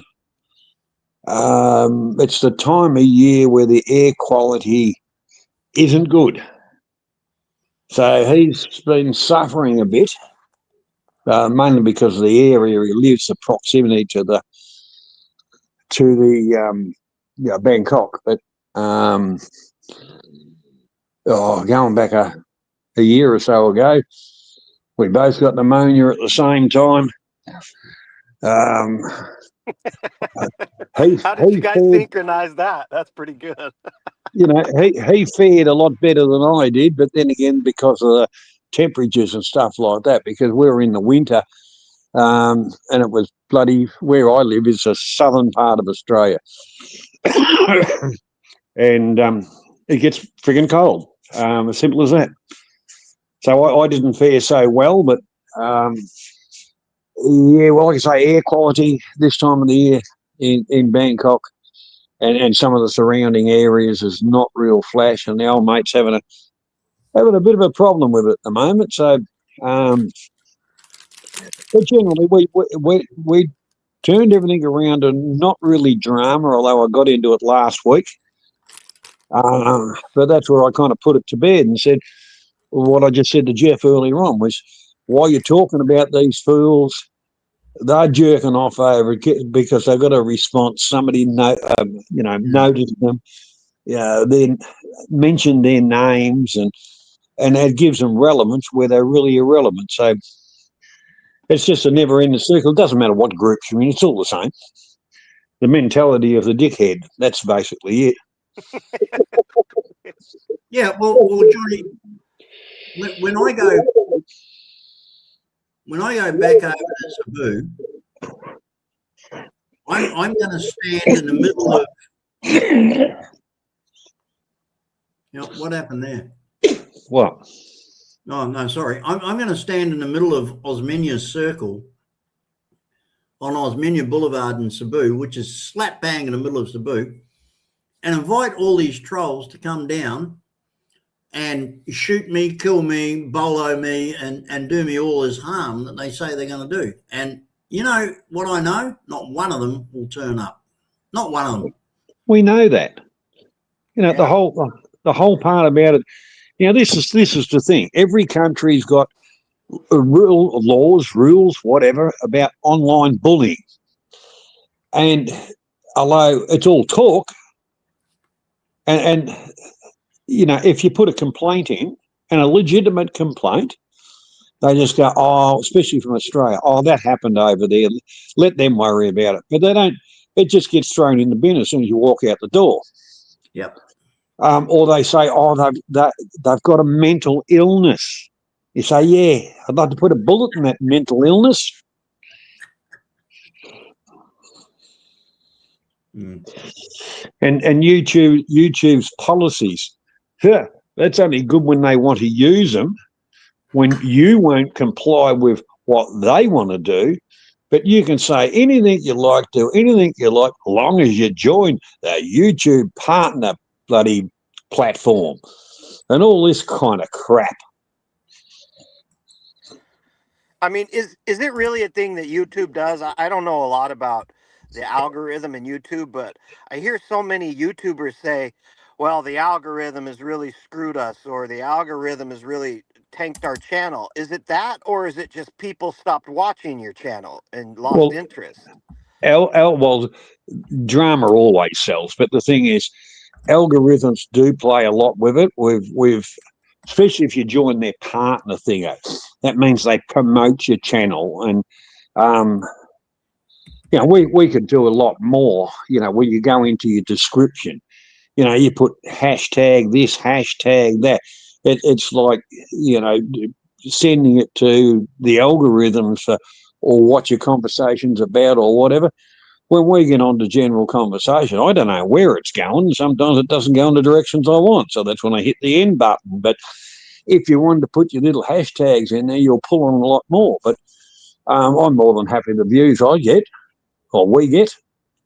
Yeah. So, and I don't want to be the greatest YouTuber in the world or any of that kind of crap. I don't have ads on the channel. I'll never join their partner project. I hate the friggin' all the ads and crap that they throw onto stuff. As soon as you hit that button saying, yes, I'll join that, then they flood everything with, even live streams, they flood it through with bloody ads and all that kind of, it's rubbish. People drop off because of a lot of that. Yeah, yeah, I know. Especially when they're used to being successful and making a certain amount of money. If you cut that in half, they're going to say, wait a second, this isn't worth it anymore for me. Like, the same time I'm putting in, I'm only getting half as much back now. Well, to be honest with you, I've got the cheapest paid StreamYards, which is going back a few years ago. I used to just pay the StreamYards. It was negligible. Now, to have what I used to have is outrageous. So the media, the middle of the road thing, but your ability to do stuff was exactly what you used to get on the free one. And the free one has got that many restrictions and bullshit on it. Because I'll start off doing a stream and say, oh, well, an hour and a half, 2 hours will be fine. And next thing you're 7.5 hours. Hey, Johnny. Yep. What do you think it is to be guilty? Have a look at this comment. I mean, I can't read that, Jeff. I haven't got my glasses on. I'm on my phone, so it's that small. Read it out to me. Okay, it says, yes, I'm sorry for sharing that picture. I don't ask something. It's my mistake. Actually, this problem is already done. She just passed away today. It was my mother. I mean, how guilty am I supposed to feel now? Well, the only thing you say is condolences. Do you want to do business or don't you? Oh, mate, I don't know what it is with Filipinos. They just don't understand it, do they? Well, they live in their own world. And I'm very sorry that your mother passed away. I'm not. I didn't know your mother. I'm not involved with your mother. I feel bad that has happened to you. Nobody wants to lose a mother. I lost my mother, and I know how bad it was. But it's not something that you put on other people who don't know you. I don't know you. I don't know your mother. I'm not responsible, and I don't need this guilt. I'm sorry, but what you're doing is so Filipino. It's not our way, and I don't appreciate it. I really don't appreciate it.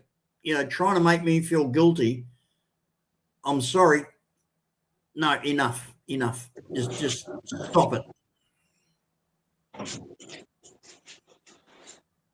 Yeah, it's a little disconcerting. It's a little disconcerting when,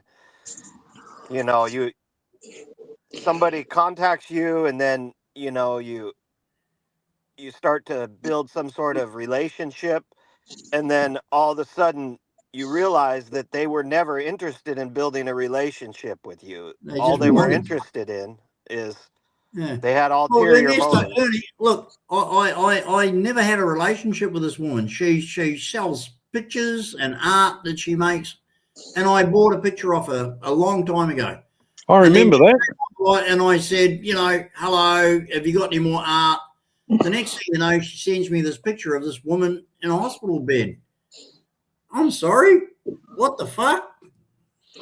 Well, I think I've told you privately, but I remember the Filipina that I was hooked up with. She was fine. It was just the rest of the family. And I remember one day her brother was carrying on and, of course, lobbed at our place. They all seemed to lob in at our place. And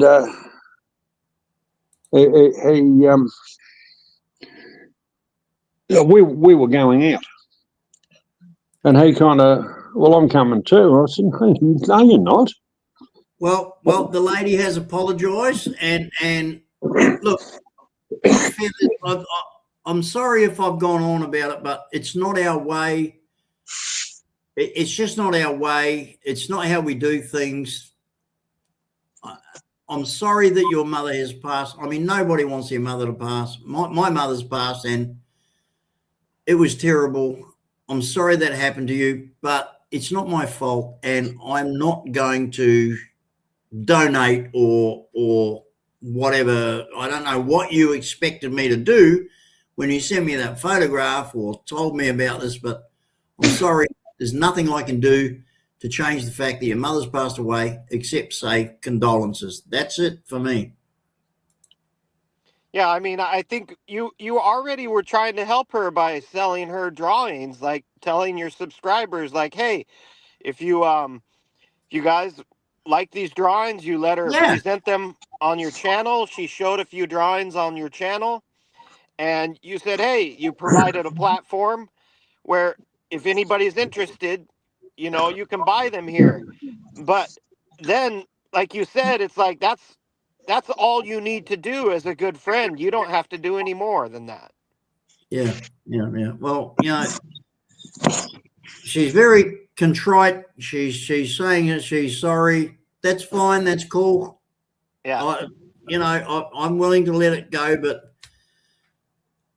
feathers, creature. You got to realize that different cultures have different ways of thinking, and I forgive you. There's not a problem, but just you can't dump that kind of guilt on people. But I mean, I don't know you from anybody. I've never met you. I dealt with you on one specific thing. There was no reason for you to involve me in your personal family business. None. But you did anyway. This is Filipino way, and I'm sorry, it's not the Western way, and we don't appreciate it. But anyway, it's all done, said, over. I'm not going to hold a grudge. I'm not going to stay angry. Just don't do it again. Well, Foreigners don't react well to that. let's move on to something else. Hey, I've been reading some facts about Australia lately. What is this thing called the dingo fence? It's a wild dog. It's a wild dog. No, the fence. They said No, you're there's talking a about the rabbit-proof fence. yeah. It says it's the longest fence in Australia or something like that. Yeah, because with the desert and farming and all of that, originally there was a lot of sheep in Australia, and because of the wild dogs, the dingoes and that, they'd kill the sheep and eat them. Oh, I see. And then they had the English in their wisdom. I don't think there's too many smart Poms, but anyhow, they brought over rabbits, which loved the climate and everything here, and they got into plague proportions. So there's a couple of different fences that were put up to stop the rabbits going from one part of Australia to the other part. Ah.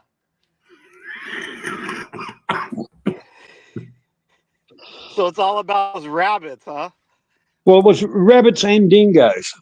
Ah, I see. So to this day, that rabbit-proof fence, or they call it the rabbit-proof fence, but it's for dingoes as well, is to stop that migration. Because if you go back, if you research, the rabbit plagues in Australia, you'll see, and don't forget, they compete for grass as well as cattle. So they were in plague proportions at one stage. I see. That's where the phrase "doing it like rabbits" comes from, huh? They just Yeah. multiply so quickly. Yep, breed like rabbits, or breed like Filipinos. Oh man, I attended a wedding here, not too far back, with the bride, not the bride, but the groom was Australian, and it was literally probably like 80% Australians there, and it was really my first time with a bunch of Australians in the same room, and man, it was more these. I thought we were loud as Americans, but man, this was something else, and the amount of offensive jokes that they don't take offense to that we actually do is very interesting to me. They're very straightforward, very dry humor, and you can't take offense to it really. If you do, you just won't survive. You won't survive in that group. So I found that very interesting. Australians, to me, they're very close. They're as close to an American as you can get, maybe besides a Canadian. They're Well, very, very close. actually, that's two races of people that you've insulted us with. Um, but I went to a wedding a couple of weekends ago. It was a wooden wedding. Two Poles got married. Uh huh.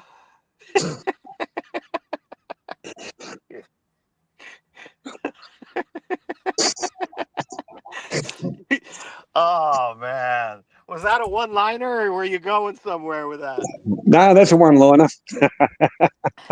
Well, I got it. Like we had in our lot, we had an uncle, and he moved to Canada, and after quite a few years, he moved back to Australia, and you'd say what it's like. He'd say, "Yeah, in the summertime, beautiful." It was Ontario, Lethbridge in Canada. Up through and the whole lot of it, and had some beautiful country, but not in the bloody winter. Stuff that. Like it. Oh, well, where I used to live was on a snow line, and it was cold, but you get out into the valley, it seems to be bloody colder at times. Yeah. But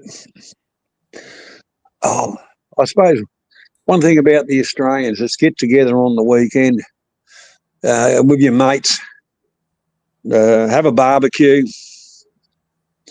You usually throw something. You usually have something to put on the barbecue as far as meat or whatever, and you've got a box of beer under your arm. Yeah, that's very American too. That barbecue and beer. I mean, that is very. Yeah, but probably just as much as it is Australian. But yeah we love our meat too. I said the Americans, they turn up with a six-pack. If you bought a six-pack here, you get told to piss off. Yeah, that six-pack. It's interesting because, and not only that, but you could buy a 12-pack and save instead of buying one six-pack one day and another six-pack another day. But that happens all the time. You'll see the same person each day go in and buy a six-pack, and you're just saying to yourself, "Hey, buddy, if you buy the 24-pack, you won't have to go to the store every day, and you're going to save some money." Well, I usually go down to the beer shop once a week, and I buy four packs of 24. Oh, wow. And then you say to yourself, "No, I'm not doing anything on the weekend. I won't need any extras." The one thing about Australians and drinking beer, you got to have a decent mindset. Otherwise, you'll just get washed down the creek. Yeah. I mean, I tested out all my stereotypes on them too. I asked them if here in America we think Foster's is the Australian authentic beer. That's what we get here as authentic Australian beer. And they can't stand the sound of hearing Foster's and beer together. Well, the thing is, Foster's was shit beer. It's still made. It's still made here, but it's exported. It'd be like sending Coors Light over here, or Right. Bud Light. Everybody, they'd sink the boat. Yeah. You reckon they would drink it? Nah. They put it this way: even if it was free, they'd probably have a sip out of a can and throw it in the bin and just say, "That's shit." Yeah.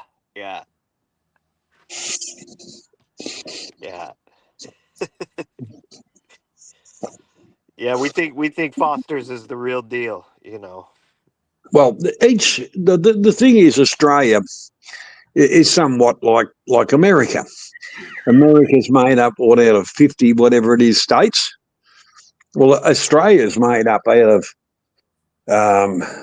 what is it? Six states. 6 states. Actually, there's 2 territories, but as a You general, nearly screwed up, Johnny. right? You nearly screwed up. I was waiting for that. Yeah, you say normally we just say 7, but one of them's a territory. But we have 2 territories. The other one is where all the scum hang out, druggos and all the rest of it. That's the government employees and the government.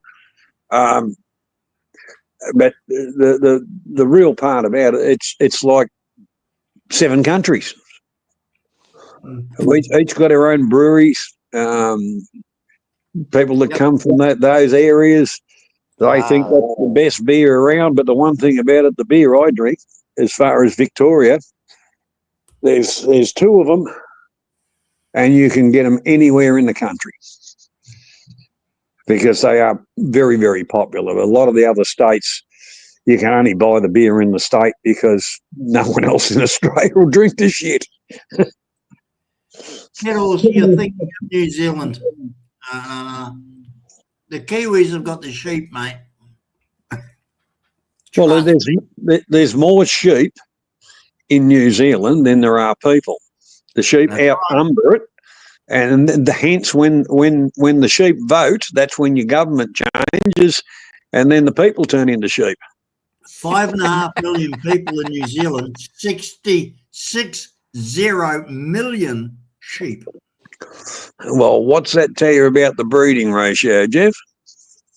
Well, that tells me that poor old Kittles is eating New Zealand lamb. Hey, there's nothing wrong with New Zealand lamb. Each leg of lamb you get has got kiss marks on the legs. Exactly. Well taken care of lambs, mate, I'll tell you. Yeah, and on the wedding nights, they even dress them up nicely too. That's so interesting, that lamb meat. That's just not something that really ever caught on here in the States, you know. I mean, you can find it, you can get it. It's definitely at the stores, but I can tell you how to cook a brisket, or I can tell you how to cook, a steak. I don't have a clue how to cook lamb. I have no clue. Wow. Well, it's you cook it like any other meat, but like it's all right for here, for instance. We've got different breeds because we've got different climates of cattle, and you have the crossbreeds in between the Bos Taurus and the Bos Indicus. But where I live in Australia is probably the best beef in the world. I know with this trade bullshit, they allowed a little bit of American beef in, but no one will buy it because it's crap. And I every time I watch different blokes, some are in Thailand, some are in the Philippines, and they're American, and Texas, the beef is great. And you kind of look at the cattle and you say, you're starting to get some decent bred cattle there, but you go back years ago, you say, we'd just make sausages out of that because it's shit. Right. And the one thing about a sausage, you've never had a tough sausage. It's been pre-chewed for you. Yeah. Do you reckon it's the diet, or is it the breed, the genetics? Both. Diet's got a lot to do with that's something farming. Like that's what I grew up with. Diet's got a lot to do with it, and genetics. Yeah, I know the Japanese those Wagyu. That Wagyu, that's their genetics. They won't let out anywhere. It's kind of like the Chinese and their pandas. Like, they won't let anybody breed those pandas, And they've got their own genetics. That Wagyu beef. It's not the Wagyu beef is a genetic thing, but it's also the way the cattle are treated. Because you're not talking big free range properties or anything like that. They're fed like they're at a restaurant. They're brushed and they're massaged every day, and they listen to classical music or some bullshit like that. That is wild, man. They're treated like humans. Zero stress. Yeah. If an animal's got zero stress, its meat's going to be nice and soft, and the texture. But when you get that adrenaline running through meat, it makes it tough. Yeah, that inflammation, I bet. Just like in humans, the inflammation causes pain, and Well, I did some cleaning out. I found a few old photographs and a thing like that.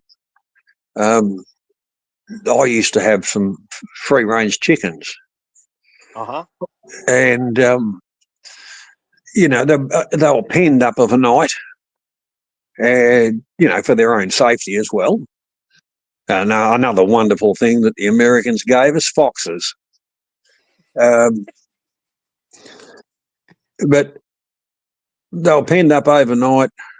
They were fed, and after they laid, then they were let out to just run around all over the place, do what they wanted to do, go and be chooks, And then they had their feed time of the night, so they all come back to roost, and all that.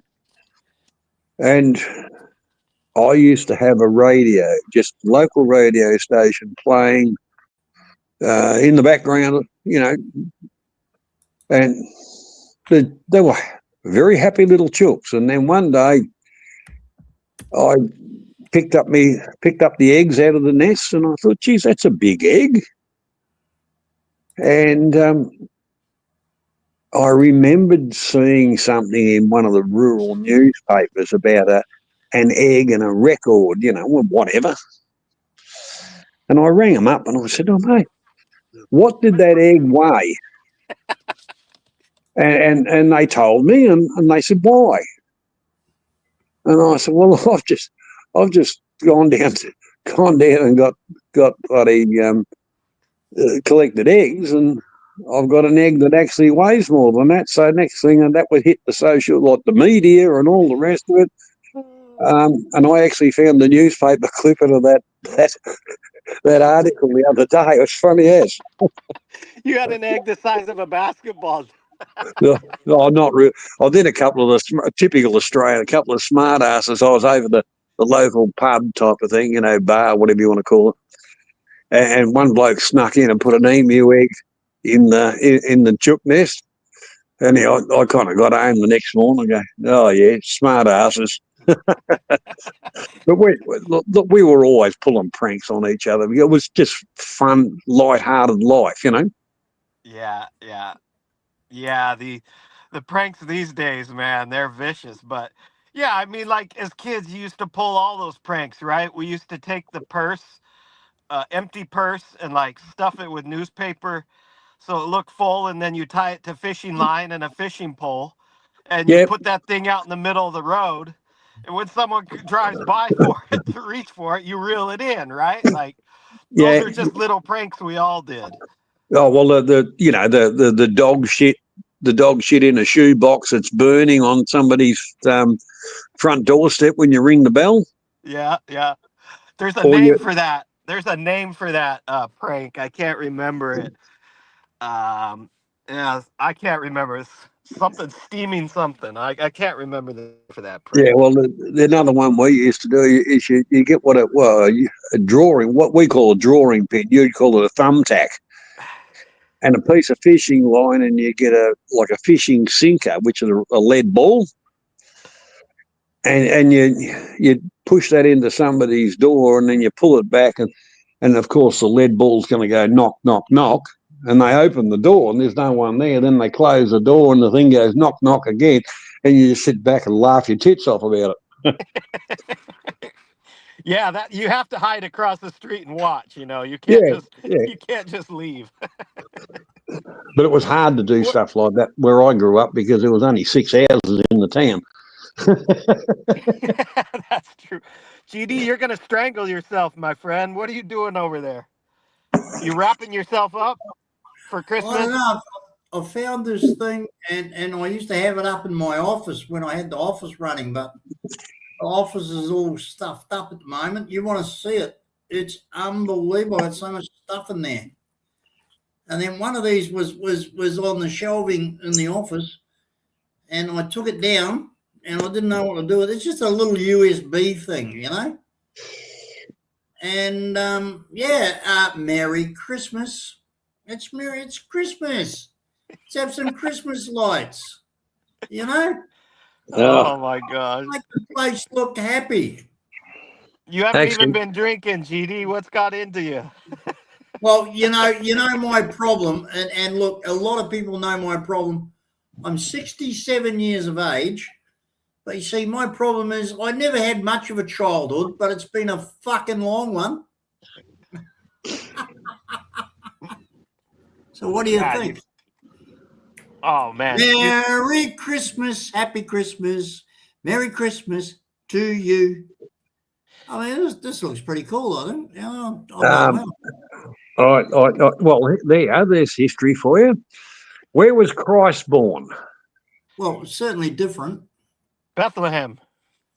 Righto. And Bethlehem nowadays is in which country? Israel. No, it's not. No, it's in a war zone called Gaza, isn't it? That's exactly right. Where was he crucified? Israel. Yeah, so that's history for you. And then we'll talk about the Holy Land. Well, what a load of bullshit that is.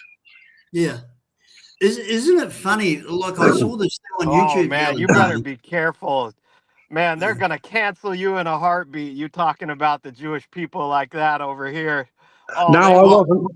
oh But my God, they're gonna cancel you so hard here in America. Johnny's not a great fan of the Jewish race at all. You want to hear some of his descriptions? I mean, Jesus Christ! Wow. Well, put it this way: there was a politician that come from Switzerland that went into Europe and decided he wanted to control the world, and he kind of looked at his checks and balances and said, "Well, these slimy bastards they're the ones that have got hold of the money and doing everything on the slimy side of it. I think we'll eradicate." And history seems to repeat itself. Yeah. Anyhow, that's not a good especially subject. when you- to go on. Yep. It sure does. You know, I don't know what all the fuss is about. I'll be totally honest with you. The first 23 years of my life, I grew up in New Zealand, and then I came to Australia in 1980, and I've been here ever since. I can categorically, Johnny, I can categorically swear to you, I have never met a person who's ever said to me, I am Jewish. I have never met a person of the Jewish persuasion, not once ever that I've, in 67 years. So all I know is they've never done me any harm. They've never done anything to me at all. Well, you don't know about that, but anyhow, you came to Australia. I've never met a Jewish person that's done me any harm. I've met plenty of fucking Kiwis. I've met plenty of fucking Kiwis. I've met plenty of fucking British. I've met plenty of fucking Aussies and fucking Americans, Italians and Greeks that have shit all over me. I've never met a Jewish person that's ever fucking done a damn thing to me. I've got nothing against them. Absolutely nothing. They've never fucking touched me or anything I've had anything to do with in my life. Well, Now, that's if what about you. banking and finance and all that. Hey, look, I'm just a little man. Well, the whole I part don't of give it, a fuck Jeff. about all that. You in New Zealand, they've got the North Island, the South Island, and the West Island. Okay, but they've never hurt me personally. No one's come to me as a Jew and stuck a fucking gun in my face or a knife in my back or told me that I've got to sign this contract or I'm fucked or taken any money. No Jew has ever fucking come to GD Mead and said, fuck you, Jack, you got to do this, you got to do that, you got to do the other. At Well, any time. You wouldn't actually know, Jeff, but you don't want to get onto the Well, that's what I'm prejudice saying. thing. I don't know, and I don't care. I care about the cunt. I care about these fucking idiots on the internet that fucking vilely fucking make up bullshit stories about my family and fake fucking Facebook pages and all that. That's what I care about. I've had no Jewish person ever do that to me. Well, the whole part about it is, like I've said to you, you feed them, and they're just growing. So But they're not doing me any harm. Well, there's another saying, Jeff. Birds of a feather flock together. Remember that one? I'm not Jewish. What the fuck are you doing? You're the one that's talking about the fucking Jews. I'm just saying you're talking about one lot of idiots, and I just say birds of a feather flock together. And that's the whole thing about it. One idiot starts off, gets a little bit of momentum. When you take the bait, then a whole heap of other idiots come in. And what have we got? A mental asylum. Yeah, I'll tell you what I think.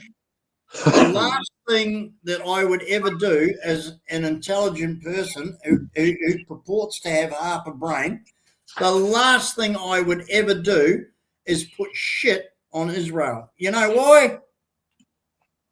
Because after they got independence in 1948 and after they became the state of Israel, go ahead and fuck with them. See what happens. See what happens when you fuck with Israel. You will fucking die. Well, the cunts of Munich in 72 who fucking slaughtered their 11 athletes. One by one, the Mossad hunted them down and killed every fucking one of them. They got Adolf Eichmann. They fucking went to Entebbe in fucking Uganda and took back their citizens. The most daring, fucking amazing fucking commando raid in history. Israelis, Jews. You can fucking sling off at them. You can fucking call them all the names you want. You can laugh at them, but don't fuck with them because they will fucking kill you. So I respect them, and I don't care who knows that.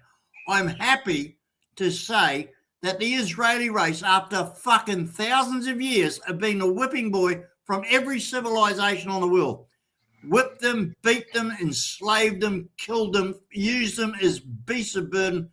Try that now. They will fucking eat you alive. Well, that's a wonderful statement, Jeff. What are you going for politics? You should be a United States senator. No. Look, and like I say, I've never been to Israel. I have never met a Jewish person. I just watch what I see. Since 1948, when they became fucking independent. Now, the 1967 Six-Day War, the entire Middle East, every fucking army, Jordan, Egypt, Iran, Syria, Iraq, the whole fucking lot of them said, right, we're going to go and kick their ass. And what happened? 6 days later, the whole fucking lot of them took their fucking asses to the can and fucking surrendered. They got fucking killed. And that's all I'm saying is history says don't fuck with them. And it's true. It's not me saying it. It's not fucking drama saying it. Fuck with the Israelis and you're going to go down. It's as simple as that. It is true. Show me someone who's fucked with the Israelis since 1948 that's won. Not one of them. Not one of them. They've had their asses collectively fucking kicked every time. That's all I'm saying. I don't support them. I'm not a friend of theirs. I've got nothing to do with them. I'm just stating fucking fact. Don't say that I'm their mate. Right, you want to get into history. They didn't have any state. It was after the Second World War. The British said, we proclaim that as fucking whatever. I don't care, Johnny. I don't care about all It's got a lot to do with your history, Jeff. And the other thing is, that's when all these countries, which were never countries, because predominantly the Middle East was tribal. They moved from here to there to there to there. All of a sudden they had fences up, and that was done predominantly by the British. The politics of it can go get fucked. I don't care about politics. What I'm saying is that for thousands of years, the Israelis were kicked around. After World War II, now, I don't know, but I have a soft spot for people that were marched into a ravine and 33,000 of them were killed at Babi Yar. I have a soft spot for people that happened to. I don't know, but I don't agree with that. I feel sorry for 33,000 people that were walked into the forest and machine gunned for being nothing other than Jewish. I'm sorry, I feel bad about that. I feel bad about that. One fucking country is supposed to be civilized people can build camps and march 6 million people into gas chambers and kill them. I feel bad about that. And if that makes me a cunt, then I'm a cunt. Why should you feel bad about it? You didn't do it. You didn't have nothing to do with it.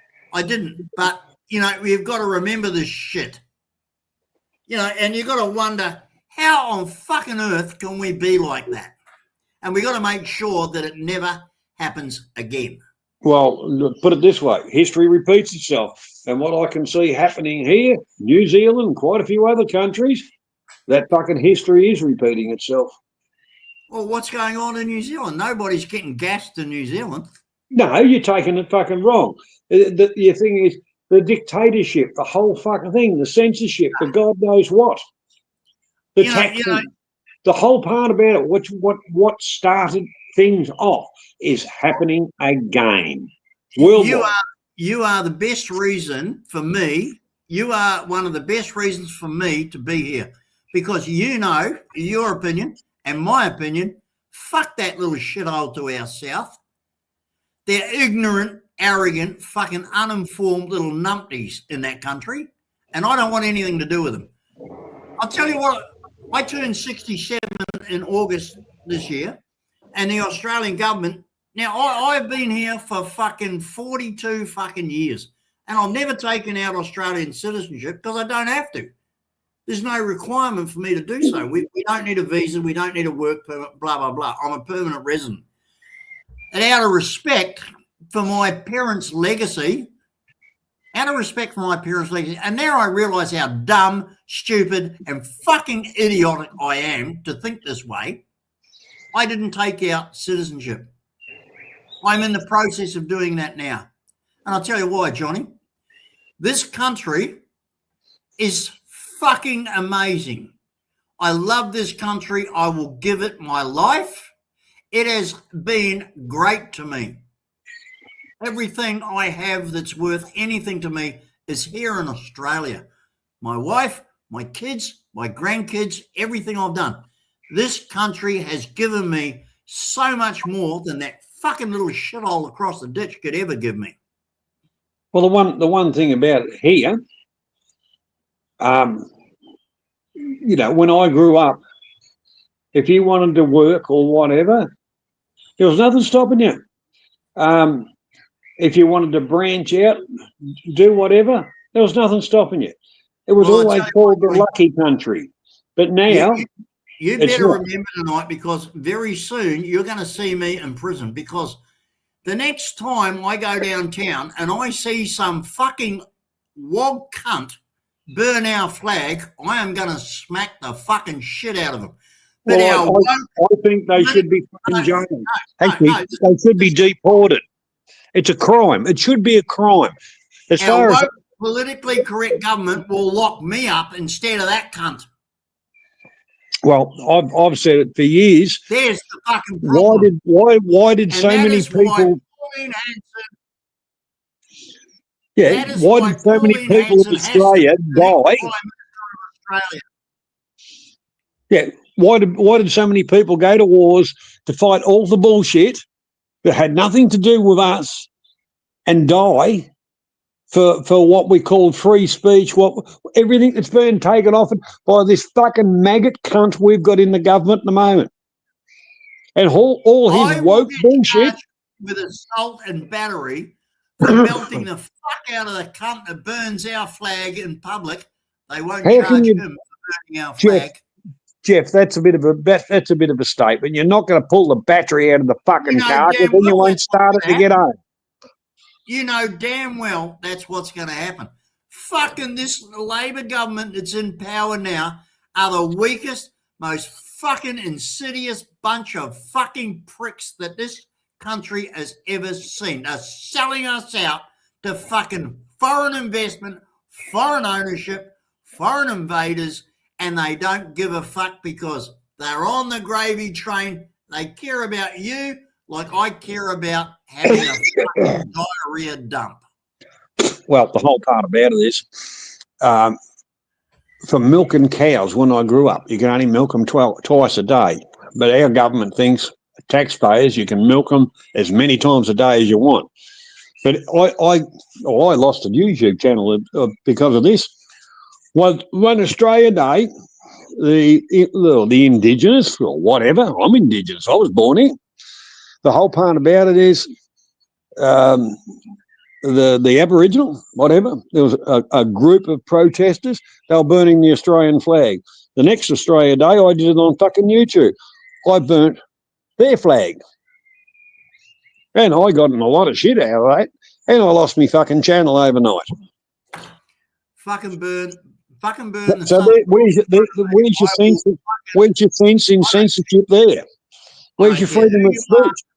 I don't care what nationality you are. I don't care what your socio-economic status is. You burn the fucking flag in front of me, I will smack the shit out of you. And if anybody wants to have a go at me for that, they can fuck off. Well, as far as I'm concerned, Jeff, you know what my plans are and all the rest of it. I've had a guts full of it. As far as I'm concerned, the wokes can have it. They can fuck it. Johnny, I grew up in a military family. My mother and father were both military officers. You know, Dad started off in the ranks and he worked his way up. I grew up on Air Force's bases, and if you didn't wear a blue uniform, I didn't know who you were. I grew up military, and I grew up to respect our flag and for all the people that have fought and died for it. And I'm very emotional about that. And I'm not going to see any cunt from some third world country come over here and burn it in our street. I will fucking tear that prick a second arsehole. Well, if you're going to get onto that, You served. You were in the fucking army. Yeah, You served under that flag, and you had mates get killed under that flag. Are you going to stand by and watch some cunt burn it? No. I don't, as far as I'm concerned.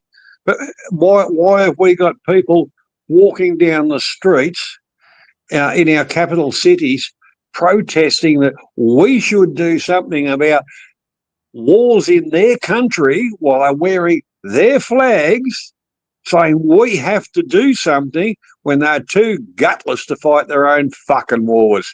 Fuck off back to where you come from. Tell a fucking 18-year-old today he's got to go over there and face bullets and fucking mortars and machine gun fire. And what are you going to get? You're going to get some little punce who's going to go, oh, you've upset me.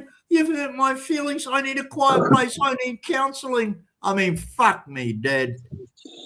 I'll tell you what, a bit later on today, Jeff, check your messenger. I'll send you a photo. And in that photo, I was 17 and 9 months fucking old. Yeah, and you did your fucking duty. And look, I'm not joking. I'll send you that photo. Well, that'll be a game, Jeff. You'll have to pick me out of the group. See if you can do that. Mate, I feel, they say that every man should have his war. Well, I was born in 1958. I was 13 years too old for World War II. I was way too old for Korea.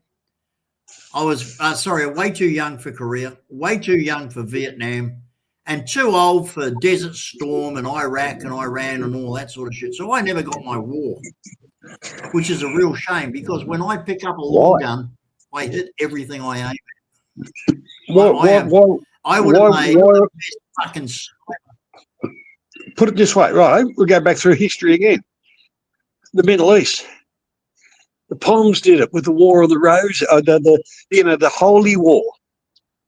They got their asses fucking kicked then. The whole lot of it is, who gives a fuck about the joint? It's already got a fence around it. It's called an ocean. What they do over there, who gives a shit? It's only because of the multinationals and they want resources and all that kind of stuff that they can make money out of. I sometimes wonder if the fact that, listen, I'm not saying this to be a hero. I'm not saying this to be bullshit. When I pick up a rifle and aim it at a target, I hit it. I don't care how far away it is. I don't care how big it is, how small it is, what the bullet is, what size the rifle is. I've just got this fucking excellent talent with a rifle. And I wonder if that's the reason why I've never been in a war, because I would mow them down left, right, and centre as a sniper. I mean, I'm good. Johnny, I'm good. If I could ever come down to your end of the bloody Victoria and you take me out shooting, mate, you're just going to sit there and you're going to go, you're fucking mental. You're just going to sit there and you're going to go, this is bullshit, because I will hit anything and everything that you fucking point at, no matter how far away it is, no matter how big it is or small it is, I'll shoot the cunt. I'm just good at that. That's one thing I can do. I've got a talent. Yeah, we need to take you to the fair, and we'll win all the stuffed animals at that shooting game at the state fair. Yeah, just don't get in my way if I've got a long gun. I don't care where you are, who you are. Don't get in my fucking way if I've got a long gun. That's something the Americans have it at their fairs and that. It's the axe throwing, Jeff. That'd be fucking fun. Yeah, no, I know I'm sounding like an arrogant prick. I know I'm sounding like a bullshit artist, but I'm telling you the truth. I'm fucking good with a long gun. I am really fucking good. And, you know, like anybody who wants to take me on, come up. I'll take you out to Casino Gun Club and I will fucking show you. Not a problem. Yeah, that axe throwing, that's our new form of darts, Johnny. They have that they have places now here where you can go and throw axes at those logs now, like you're shooting darts. I've never done it myself, but you know, it looks interesting. I got so fucking bored with shooting my long gun that I went out and did this.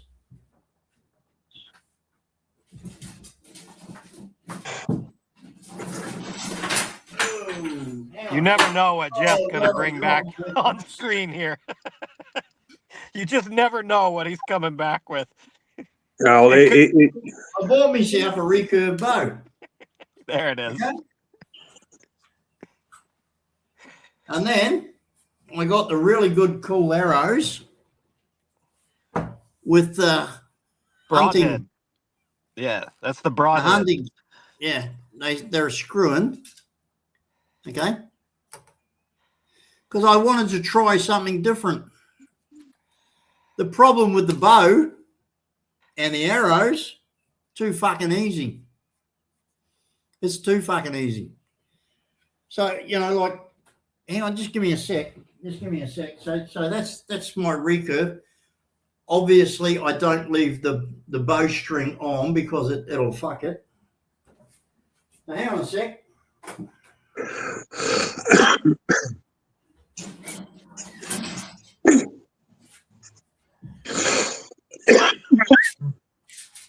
Oh, hang on. Let me pick them all up. Let's fell over. Don't the Aboriginals use the bow and arrow? Holy shit. No. The Aboriginal use the spear and the boomerang. Ah, okay. And the other one they had was the nulla nulla, which was virtually a lump of wood. You know, the Aboriginal people here in Australia invented the piece of wood. Jeff, you have like 20 arrows Do you have a quiver for your back, Jeff? You need a quiver to shove those Yeah, arrows it's in. downstairs. I haven't got it up here. It's downstairs. But when I go shooting and when I go hunting, I take my bow and arrow and I have more fun with this than a gun now. Because I'm bored. Yeah, that's an art. Yeah, that bow and arrow, that's a real way to hunt, man. You have to get up close and personal with a bow and arrow. You can't take a 200, 300 yard shot. You've got to get within 50, 50 meters. You've got to get up and close and personal. You got to sneak up. You got to be it's different than shooting with a gun. It's quite an art form, hunting with a bow and arrow. That's my arm guard.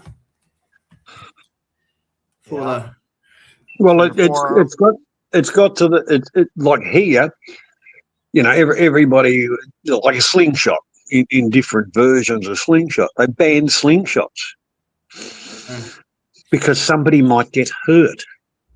Back in a second. Yeah, that bow hunting. I mean, that here in the States they have bow hunting, and then you can hunt with a rifle. Yeah. And depending on what kind of tag you have, what kind of animal you're hunting, they have a bow season and they have a rifle season. And if it's bow hunting season, you can't have a rifle. If it's rifle hunting, but yeah, that bow and arrow, it's quite a thing here, hunting with a bow and arrow. Well, I haven't really worried about them since I got older. But the one part about it, when I was younger, I was into the archery, was mainly target stuff over varied distances, and that was a bit of fun. I quite enjoyed it. Yeah, it can be. Target practice is fun. There's nothing better than target practice. What we do is we take helium balloons and we set them about 20 feet away and sit out on the back patio, have some beers, and start throwing darts at the helium balloons, trying to pop the balloons. I used to get beat up by my mum. She'd have Jeff, you're going to shoot your balls off. Jeff, don't shoot your dick off. Well, I was just trying to show you that if I go out shooting, I always take a firearm. So if I wound an animal, I always make sure that put them down. I don't. I'm not I hate hunters who. I've seen some hunters. I've been out hunting with some blokes who let the animal suffer. I don't. I dispatch them as quickly as I can. If I wound them, I deliberately put them out of their misery quickly. I mean, I've seen some hunters who let that happen. Well, the whole part about it is they need their throat cut because if you're hunting, you're doing it. One is sport, and the other one is for the food. And the longer the animal, its heart's beating while it's under duress, the tougher the meat gets. Yeah, that spoils the meat. You gotta stop the hemorrhaging and the bleeding. Yeah. The adrenaline goes through the meat. That's the same as you kill a big buck or something like that. You cut its throat, and within seconds you cut its balls straight off. You don't want any feedback to stuff your meat up.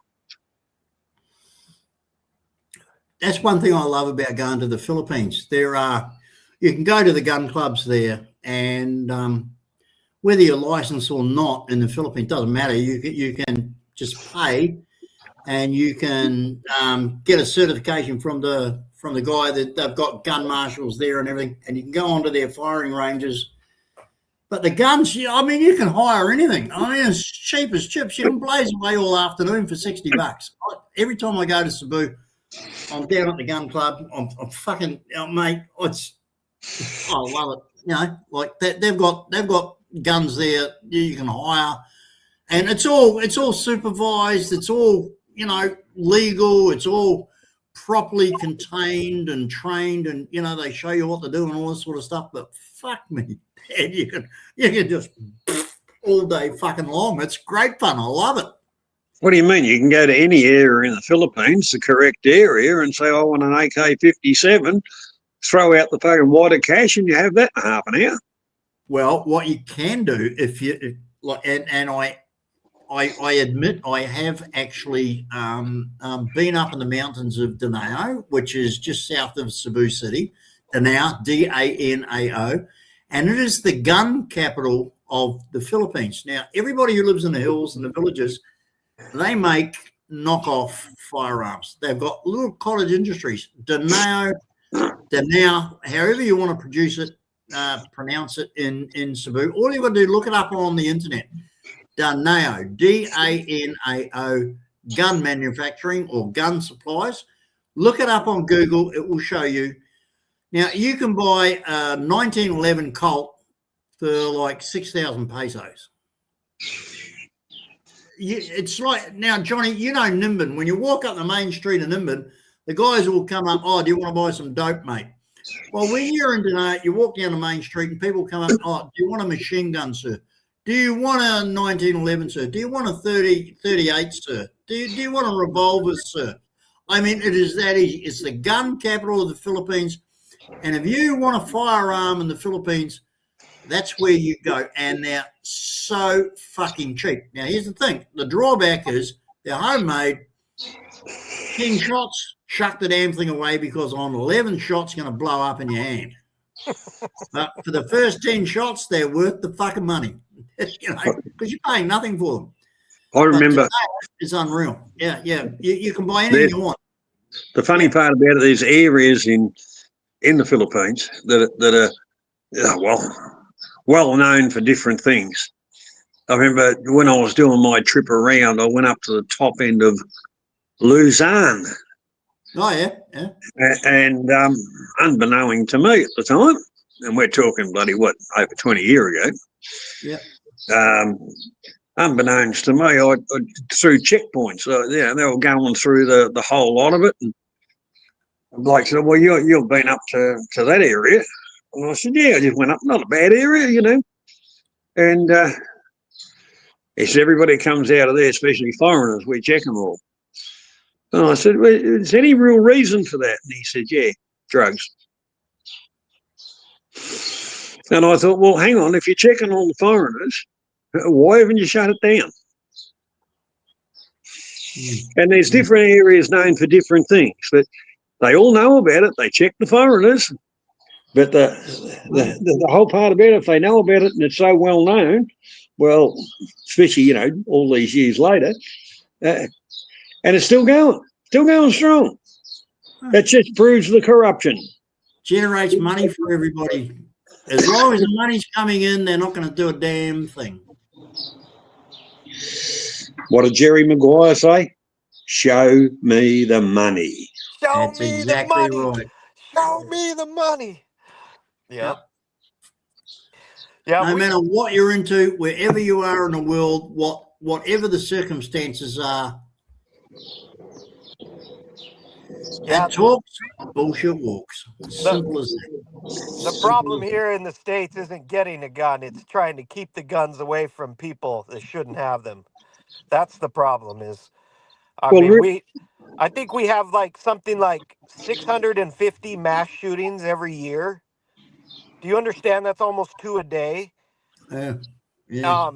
And most of them don't get reported, but we have, I think it's like 650 a year. Just like mass shootings, In fact, we just had one in California. It was a children's birthday party, like a 2-year-old's birthday party. I heard about that. Yeah, we read that on the news yesterday. Yep. And it's like these people are just going into birthday parties now and shooting the place up where there's kids. And, they're just like, there's no, it used to be these gang members, they used to just say, you know what, leave the kids, women and kids out of it, and if we find you, by yourself, it's fair game. But now they don't care. Like it's kids, women, children. They'll just go in there and start shooting everything up. Well, I'm going to put something forward to you.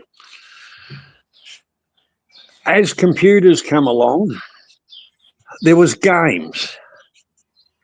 Yeah. And then the realism, like what was it, Sin City and stuff like that.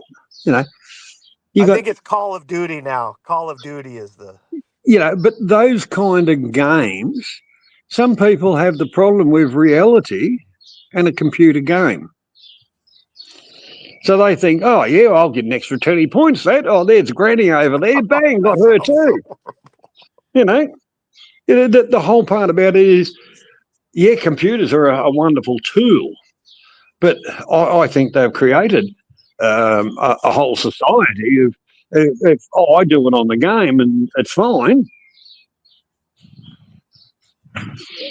Yeah. Ernesto, can I ask you a social question about the United States? A social question. Sure. I've never been there. Yeah. I've never grown up there. I don't know your social structure, but I have a question on your social structure. Can I ask that question? Of course. Go ahead. Okay. In everything that I've learned about the United States, it seems that if you ask a woman on a date, you don't ask her to go out with you. You ask her, and it's got to be, and a woman, like if you say to a woman, would you like to go out with me? They say, do you mean a date? That's what they always say. Do you mean a date?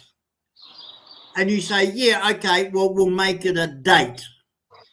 And you see this on all your TV programs and movies and all this sort of stuff. So it's officially a date. So a date means that the woman is agreeing to sex. Is that correct? No. And this is where it doesn't mean she's agreeing to sex. No. In fact, this is where most of the frustration comes from with men, is because what happens is they will ask a girl out, and believe me, if a guy asks you out, he most likely already wants to have sex with you, right?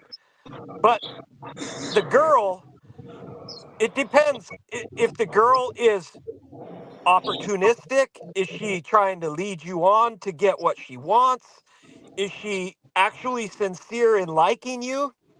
So this is the thing, is in America, it's very common for the man to pay for the date. That it is expected, because Same here. and that can be reversed. If the woman asks the man out on a date, it can be seen that, okay, the woman should pay for it. But usually, even if a woman asks you out, the man will pay for it. So, Okay. I seriously can tell you, seriously, utterly and totally, that my perception of the American social structure is that if a woman agrees to a date, an official date, and yes, you take her out, you take her to dinner, you take her to the movies, you take her ice skating, you take her to a basketball game or a football game, but after that, you're going to fuck her. That because it's a date. That's how it comes across here. there are certainly expectations of the man, but the man definitely knows that he can pay for this whole date and go home empty-handed. He certainly knows that in the back of his mind, that is definitely one of the things that can happen here. He's hoping, that by paying for this and being nice and putting on his best side and, dressing up nice for the date and all these things, he's hoping that he will be able to sleep with the woman. But he definitely knows in the back of his mind, I could do all of this. I could put all of this out there. I could pay for everything. And she could just say, thank you, it's been a wonderful night, and just turn around and walk into her home. Okay, well, here's the difference down here in Australia, mate. We ask a woman out to go out for a meal or to spend time with and have an evening out with. We have no expectation whatsoever of sex. And let me tell you now, if you ask a woman out that you fancy and she agrees to go out with you for a dinner or a meal or to a social function or to attend something with you as, you know, her guest or whatever, and then at the end of the night, she drops her knickers for you, okay, you'll take it, but you don't want to know her again because she's a slut. Well, We I've got wouldn't to, have anything more to do with her. gotta Only a put slut would do that. Only a slut drops her knickers on the first time you go out with her. And Well, she'd be a low-class skank. well, the whole part about it is that we've got a couple of expressions here. You know, the high price date and all the rest of it, if you want to call it a date. You know, the thing is, you went out with a full wallet, and you come home with an empty wallet and a full bag. That means your ball bag was still full. Huh? Or the one I used to say, it was like playing cards. I wanted to play poker, and she wanted to play old maid. Well, I went out with my Asawa for 1 year and 1 month, and I tried, mate. I tried every sneaky trick in the book. She wouldn't let me touch her, and that's why I married her. She wouldn't let me touch her. And she still hasn't. No, I mean, like you don't take that kind of girl home to meet mum and dad, do you? You don't take the one night stand home to meet your mum. You just don't. I mean, Well, this is just the male anatomy, right? We're just animals. We're big dumb animals that are just trying to spread our seed. That's it. We're just big dumb animals trying to spread our seed in as many places as possible. If you want to. We pride ourselves on our intelligence. We pride ourselves on what we've learned. We pride ourselves on our education. We pride ourselves on our maturity. Yet we rule ourselves with this fucking thing. Would that be just about pretty much right? This is what they say. Like when they call it being led around by your dick. Like you're following your dick around. The old story about two guys. They've grown up together. They lived in the same neighborhood, and they lived in the same, like Joe Blow lived in this house and Joe A lived in that house. And they grew up together. They went to school together. They learned to ride push bikes together. They learned to swim in the local swimming hole together. They learned to fly kites together. They learned to drive cars together. They went to high school together. They did everything together. And then, they turned 21 together and they went to the pub together and had their first beer together. And while they were there, a woman walked in, drop dead gorgeous woman, and she walks up to the table and she said, "If you boys play yourselves cards right, one of you can have me." Now, these guys that have been fucking mates their whole life will rip each other's throats out to get into that fucking slag's pants. Oh yeah, it goes deeper than that, man. You don't know the number of times that friends here have stolen each other's girlfriend or wife, or they're going and having wine at their best friend's house, and then on the weekends they're having little flings with his wife, and it's like, how can you come to my house, drink my wine, enjoy everything, and then on the weekend you're running off with my wife, Well, that's called caring is sharing.